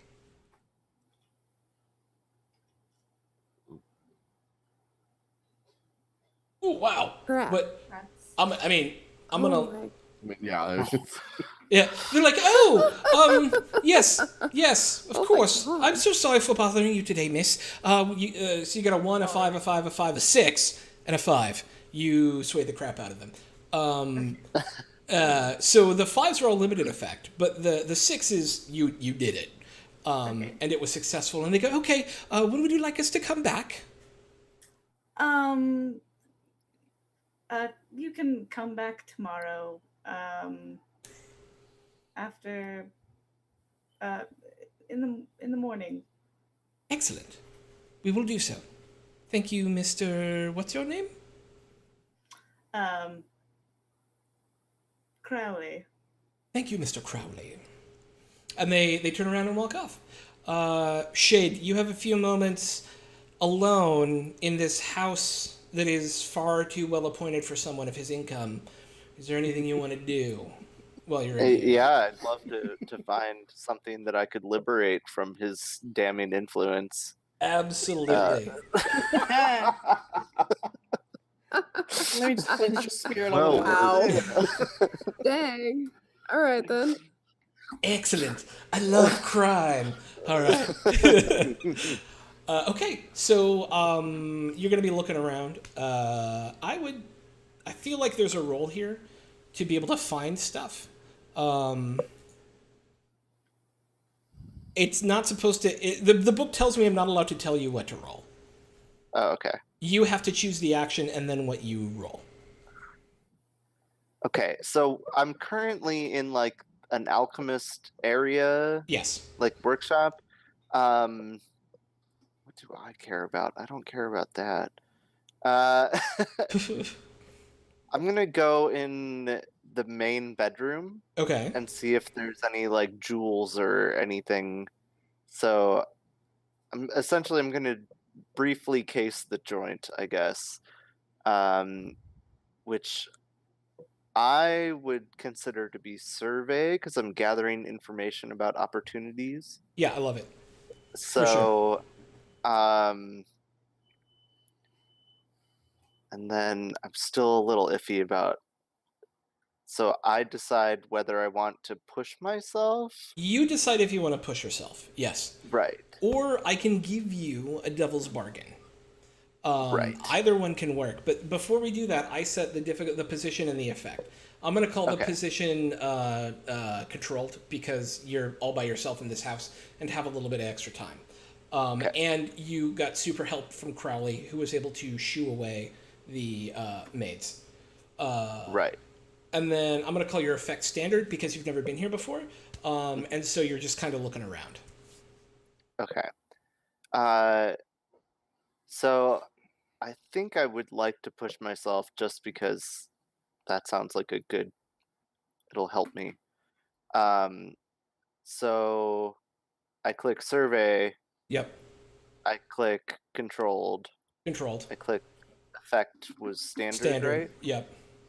And then bonus dice is 1. pushing myself gives me 1. Yeah, you get 1 Or bonus die 2. for 2 stress.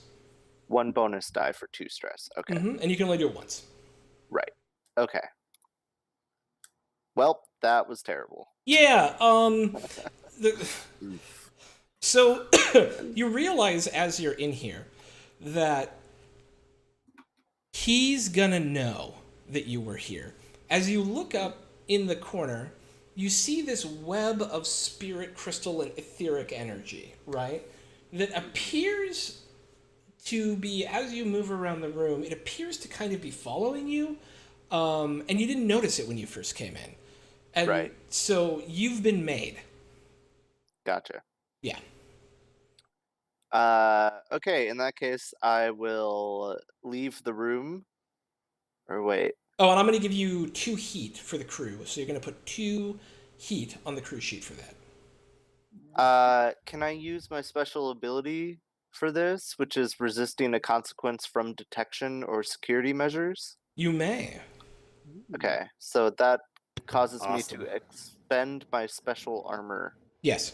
which I don't know how I denote You that. click on special under armor uses. Yeah. Gotcha. Okay. Yep.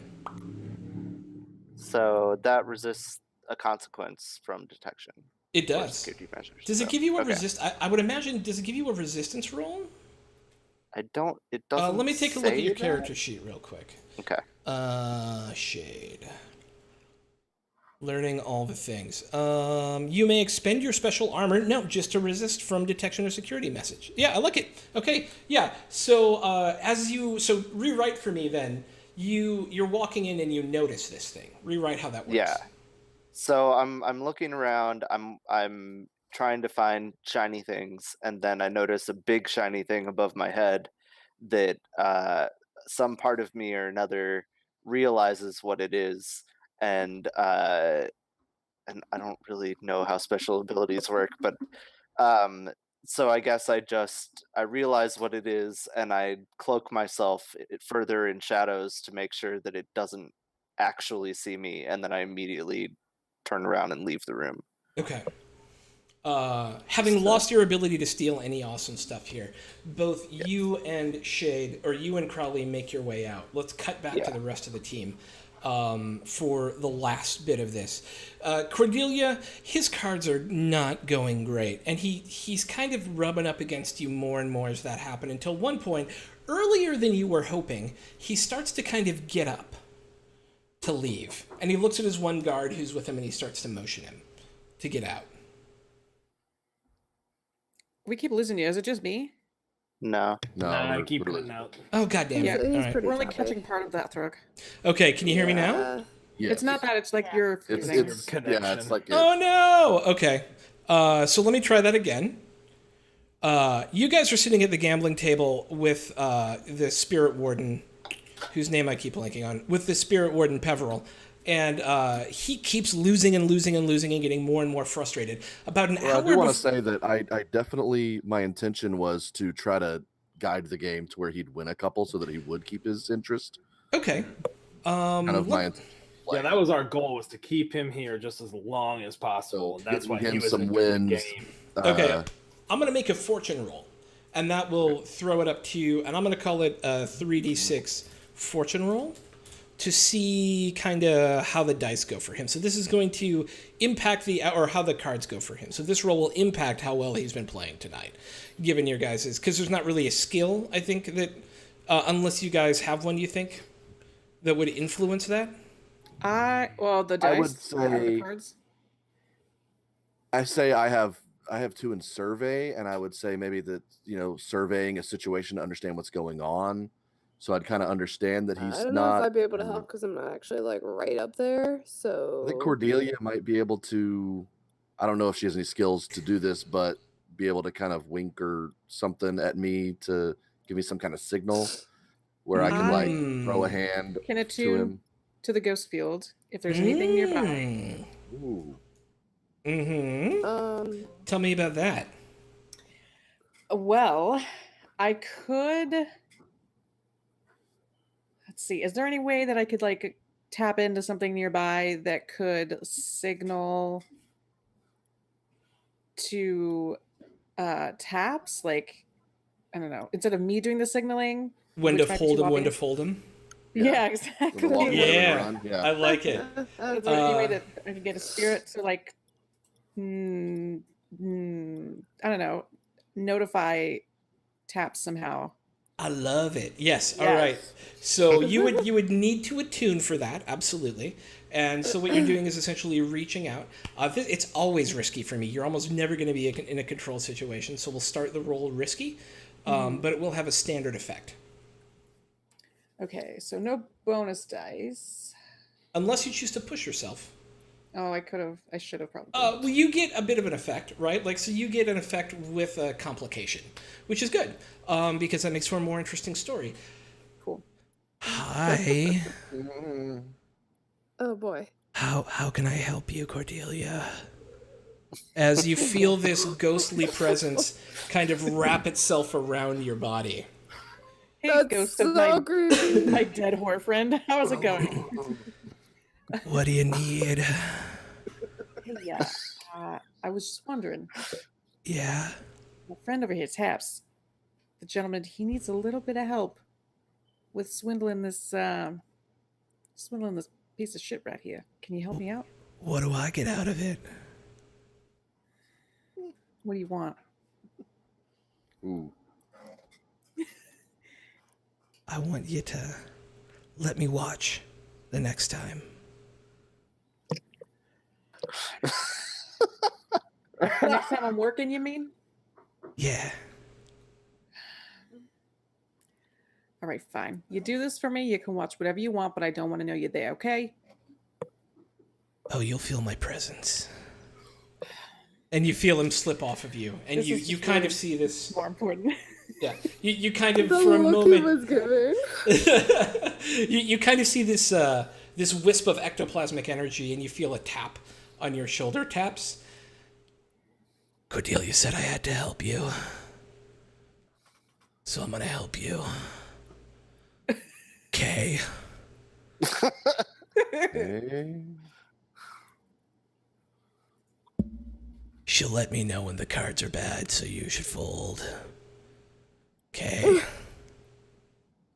Got it. All right. So I'm going to make an engagement roll now with 5 dice. Oh, that's a lot of dice. Yep. You guys critted on the engagement roll. And so I'm sorry, a fortune roll. You guys critted on the engagement roll. And then with the help of the spirit to cheat, I'm giving some extra dice on there. It's also your first score, so we're just learning things and getting what's in range and what's not in range and all that. Yeah, I mean, he does fine. He rolled a 3, a 5, a 1, a 3, and a 3, and so he does fine. Enough to keep him at the table long enough. If I Oh, just we keep touching his shoulder and like, Yeah. Hey, Vincent Cross, thank you for the follow. Yeah, and with you, Cordelia, kind of loving on him a little bit, but not too much. And then Taps, with you being able to play to his hand, you guys are able to get him to stay long enough to where you're pretty sure that the next time he tries to get up to leave, which does happen about an hour later than he normally did at this point, that you're probably good to go. Cool. Cool.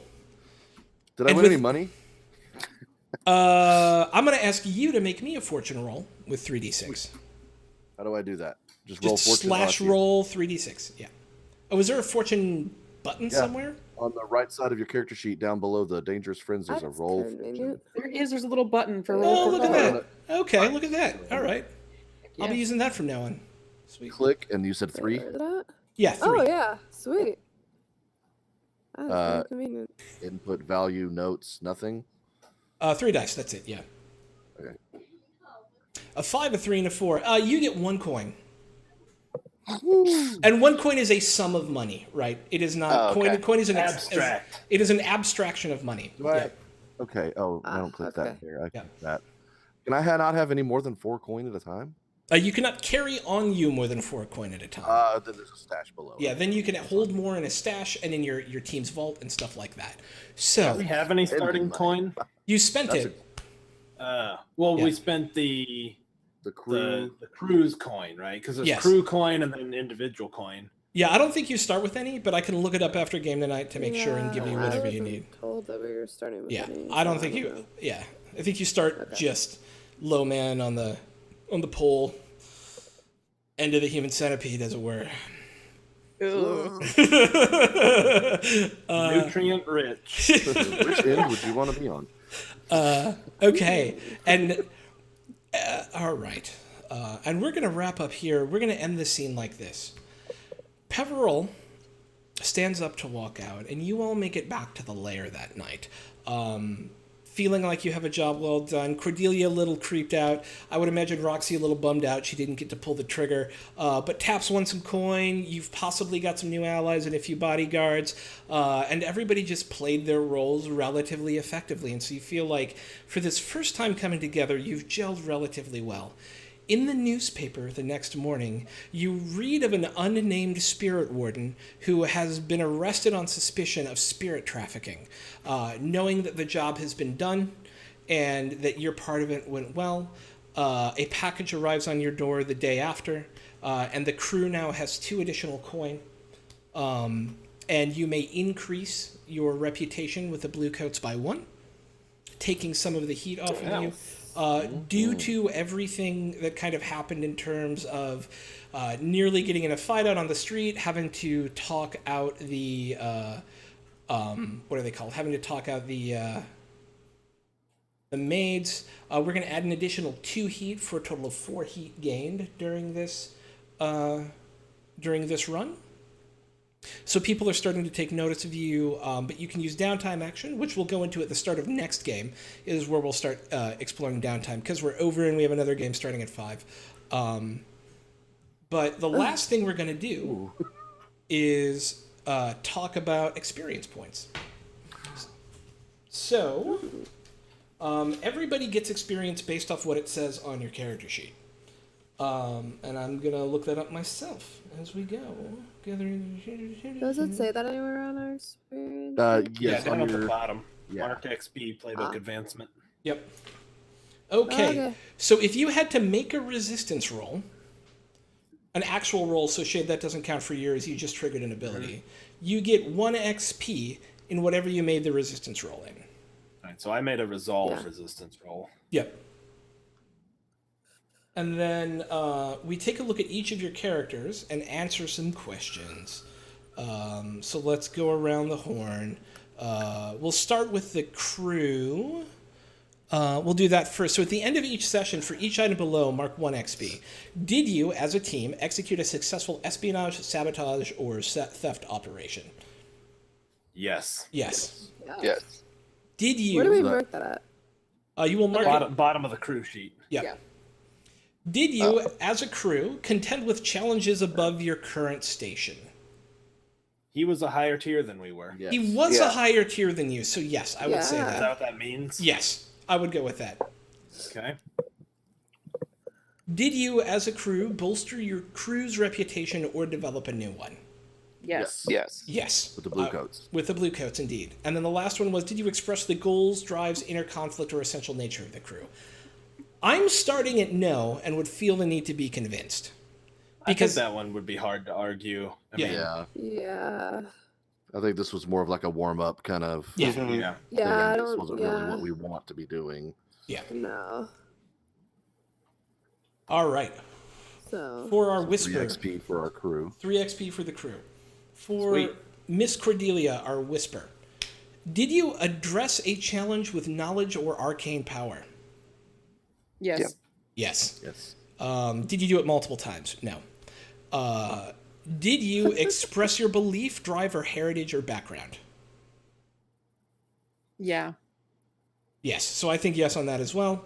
And then did you struggle with issues from your vice or traumas during this session? Nope. No. Yeah, I would agree with that. All right. And to our spider. Did you address a challenge with calculation or conspiracy? I think so. Yeah, I would agree with that. With the guards. Inspired for the guards. Yeah. Did you express your beliefs, drive, heritage, or background? Not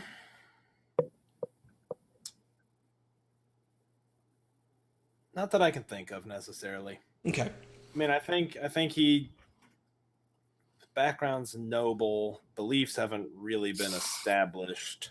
Yeah. So probably not. Didn't really deal with any nobles here. He was dealing with, people, sort of on a peer basis, I guess. So I think not. Okay. And then struggled with issues of vice or trauma, I think, is also no, right? I don't think so. No. Yep. All right. Slide. This would be Crowley. Did you address a challenge? Address a challenge with deception or influence? Yes. Did you express your beliefs, drives, heritage, or background? I don't think so. Yeah. And did you struggle with any issues from your vice trauma during the thing? No. Okay. Lurk! Shade. Did you address a challenge with stealth or evasion? I think I did. Mm-hmm. Did you express your beliefs, drives, heritage, or background? So I'm going to argue that I expressed my heritage and background with my shady friend. I would agree with that. Okay. Yeah, no, I think that's totally fair. Yeah, I think that's right. And I didn't struggle with anything. No. We actually, Can I ahead. make a quick argument for heritage? Right, heritage being a Koros, we did figure out and press the fact that this was a spirit warden who shouldn't have bodyguards. I mean, what is? I guess I'm kind of wondering how exactly do you express your heritage? I mean, that's only locals would know that, right? Someone Yeah. who wasn't from a Koros wouldn't be like, "Oh, that's weird." They'd be like, "Oh, cool, that guy's a spirit guardian." So Yeah, some of them me, have I would not have known that. So, Yeah, 'cause that's I'm not interesting. from Karos. because we did use that to sort of. I mean, that was the at least the conversations I had with the guards was predicated on that. Like, I get that there's something weird here. Okay, Yeah. I'll give it to you for sure. All right. If you Feel have free to say no anytime, but I'm gonna argue for it. That's what we do here. yeah, no, Point of yeah, experience. absolutely, yeah, and that's I would have argued it too. it's supposed to be a conversation, and so if you didn't get an expressed belief already, I'm not going to give you 2 XP for it, but I'll give you 1 for the beliefs and heritage for anyone who's Akarosi, if you don't already have one. Well, So I'm sorry, Roxy. Yeah. And then our hound, did you address a challenge with tracking or violence? I'd say yes. no. Oh, I did. I thought so. Yeah, when you were doing your sniper perch thing, you don't think that's? Oh, That was yeah, I implied guess. violence. Yeah, Right. I would allow Yeah, it. implied Implied violence. violence is All right, that's an fine. expression. Yeah. Okay. Did you express your beliefs, drives, heritage, or background?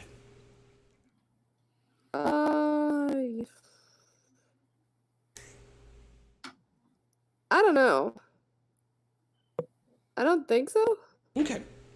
And I don't, and no for this first session as we're all still feeling things out and getting used to our characters and how they play is okay, right? So what this is also, I think, teaching us is how we want to interact with our characters to get XP moving forward, right? Like the things we want to do now that we've gone through this Right. process. We know kind of each of us, including me as the storyteller, to give you guys opportunities to do that. And also for you guys to seek out opportunities to do that, right? In order to, Right. yeah. Okay. And then, last but not least, our cutter. Did you address a challenge with violence or coercion?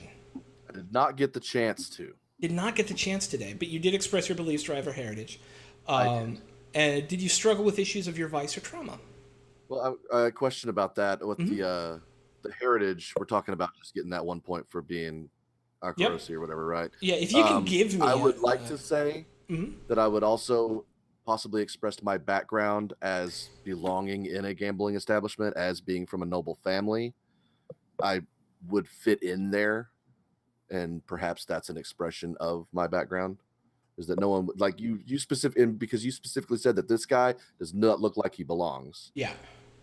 Since I'm from an actual noble family, I would have that bearing and that presence that I do You belong there, and that is an expression of your background. What does everyone else think? I'm inclined to say yes to that. I agree with Yes, that. that. Okay, Yeah. cool. All right, then we're going to say yes, and you get that second piece of XP there. Sweet. And I did not struggle with any issues of vice or traumas. Yeah. Just one final question for you there, Sean. Yeah. It says, where was it? Beliefs or drives. Do we track those anywhere on the character sheet, or are those just sort of externally like, hey, here's what I think about this character? You know, so I'm going to answer this sideways. This game comes from the lineage of Dungeon World and Powered by the Apocalypse, right? Where they have you specifically link out like your beliefs and drives. And I actually think a good mini hack for us would be to take the next week to think about what your character's beliefs and drives are. Yeah. And Cool, then yeah. give me 2 beliefs and 2 drives for your character Cool. for next week. And Yeah, I put them in the think that's good. notes for your character sheet. And that'll allow us to, I think, more meaningfully engage with that. Perfect. Yeah. Cool. Perfect. I liked it. Sweet. So yeah, I want to go around. We have a little bit of time. Although we went over today, we're normally only going to go to 4, but there was character creation, and I wanted to get a little bit of playing on the first session. So I would love to go around and just get everyone's thoughts about the game. So I'm going to start with Cordelia. I'm going to go opposite this time. This was so cool. I love this. The mechanics of it are really fun, and this world is really cool. And I don't know. It was just awesome. I like this a lot. I kind of don't want to play regular D&D now. I'm sorry. It's okay. No. I really dig this too. It's much more freeform. I like it a lot. Yeah. Tavian. Yeah, I definitely agree with that. I also really enjoyed that you can kind of narrate as it happens instead of the sitting around and making a plan for 2 hours and then rolling dice for 2 hours. Like I really enjoyed that. Yeah. Yeah, me too. Coming from Shadowrun, I feel like one of the things you always did in Shadowrun was you did like 2 hours worth of legwork, and then your hacker was in the internet for an hour, and then the rest of you were doing other planning for 2 hours, and then 3 sessions from now you actually get to do the score. And I think it cuts all that fat out and lets you get right into the action. I was trying to push that a little bit more because I think as players of not this game, all of us, we're very much in that mindset of, okay, we're going to role play everything out, we're going to plan it, we're not going to get to the meat. And so I was trying to push us to the meat so that we got a feel for that that pacing, right? And so I'm interested if people felt like that's what happened too. But let's go to the Nancy Druid. I really liked it. I felt like it was really organic, and I feel like the way that the pacing was, it like you didn't. I mean, you just had to kind of feel it out in the moment, as opposed to it being like you could Yeah. do more planning. So I think that makes like what people do more organic, and I always liked that. Me too. Awesome. Taps. Than Rand at the Than Yeah. Rand. At Than Rand. At Than I Rand. really enjoyed it. I wasn't convinced early on that I was gonna like it, being a bad guy and the Victorian setting, but getting in here and learning the game, and I love the pacing of it. I love how we talk about what we want to do and figure it out as we go. It's really nice, and I think it's really way more intuitive than I thought it was going to be. Yeah, And it just lends itself to so much flavor and so much RP opportunity that it's I think it can only get so much better. Yeah, I completely agree. Roxy. Yeah, I really like this. I was kind of the same way as Thanran, kind of going into this, I was a little skeptical because, looking at the player sheets, I was thinking, oh my God, this is so complicated. This is making me anxious and nervous. I have no idea what I'm doing. So, like, I was like completely like, I'm always apt to try new things. So, trying out this game, I was a little bit, nervous and anxious going into it, but I actually, really like it. It's not as hard as it looks. And, it's still, we still have a lot to learn, but I think, I really like it. You know, I'm still, a D&D person through and through, but this probably would be, one of, kind of up there with D&D, in my personal opinion. But I've enjoyed it, and I'm actually looking forward to, next time we play. But yeah, like I really enjoyed it, and I'm looking forward to more adventures in Criminal because it's not often that you get to play, a bad guy in D&D or different like other games. So it's kind of nice, to get a different perspective on that aspect. So I really enjoy that part of it. Awesome. Yeah, I love this whole criminal thing. I'm always nervous about it because I always play good characters. I don't tend to like evil characters in D&D because of what it means. But I think the setting really Right. like pushes itself to there are reasons why you're evil here, right? Or not even there are reasons why you take immoral actions to meet specific ends. I think is the way I would put it. I And think then it does a last, good job of clarifying between bad guy and evil guy. Like we're Yes. not evil, Yeah. we're just And it's bad. not following the law. Yeah, it's like, not like we're yeah. being like pushed or like, forced into like you want to play this, and it's fun. Like it's not like, oh, I have to play this because they're this way or whatever. Yeah. Like for me, it's like I want to play this because it's fun and I enjoy it. So, Yeah, absolutely. And then last but not least, Mr. Castle Mac. Yes, I abandoned the idea of my character being kind of good and being like, I'm just gonna be the lovable rogue. Nah, he's ready to slit throats for his own ends, and I think that's I kind of bought into it. I was like, all right, I'm ready to do this. Yeah, even what Vincent just said, I used to love the old World of Darkness setting, and it reminds me a lot of that, but even more sort of. I just love the pressure cooker of being in a single city that we can't just leave, and there's these external influences coming in. I think the flashback system is really cool. I think it's got to be the right group, and I think we're all on the same page. But I could see where there are people who like, I want to have everything planned out. I love the idea of like tossing the ball and being like, how did you previously deal with this? That's what sold me on this initially. I think the systems seem pretty cool. I like rules and I like mechanics, so I want to like fully understand them more. I want to like go into it knowing exactly how to like, okay, now we got to roll this, we got to put this together, but that always comes with time. I think it's a lot of fun, and I really like playing the characters. I think it'll be awesome to like build the crew. That's super fun, that sort of long-term goal. And I think compared to D&D, where I always play heroes, I frequently am the lawful good guy. I think it's cool that morality isn't as absolute in this game. I mean, I think we're still going to be bad guys, but we're still forming our crew and like looking out for ourselves and each other. In D&D, it's like, oh, it's like an evil god or something. It's a little less absolute here. I mean, there's demons everywhere in the world, and if we don't do bad things, then our life is terrible. So I kind of like it. Yep. So I loved it. I think it's a blast. I can't wait to play again. Sweet. Well, thank you guys for watching today. We are welcome to the party. Welcome to the Party creates an open and inclusive place for people to try new games, learn how to stream D&D, learn how to play D&D or other RPGs. As you see today, we're playing Blades in the Dark. Next up at 5 p.m. Eastern is our Tales from the Kingdom of Five throwback 3.5 D&D game. So I hope you'll stick around. Maybe go get a drink of water, grab a bite to eat, and then check out the Bardic Knock and his crew as they take us back to the 90s. And play some 3.5. And with that, I think we're going to be out. Thank you guys. Oh, what's up? Thing. What's up? What? Are we playing next weekend? Yes. Same time? Same time, same channel. Okay, so unfortunately, I probably won't be there because I have family coming in town. Okay. So I will let you know throughout the week, like, what it is, if I will be able to show up and whatnot through Discord. For sure. But just to let you know, I probably won't be there next week, so... Okay. Yeah, so no worries. But yeah.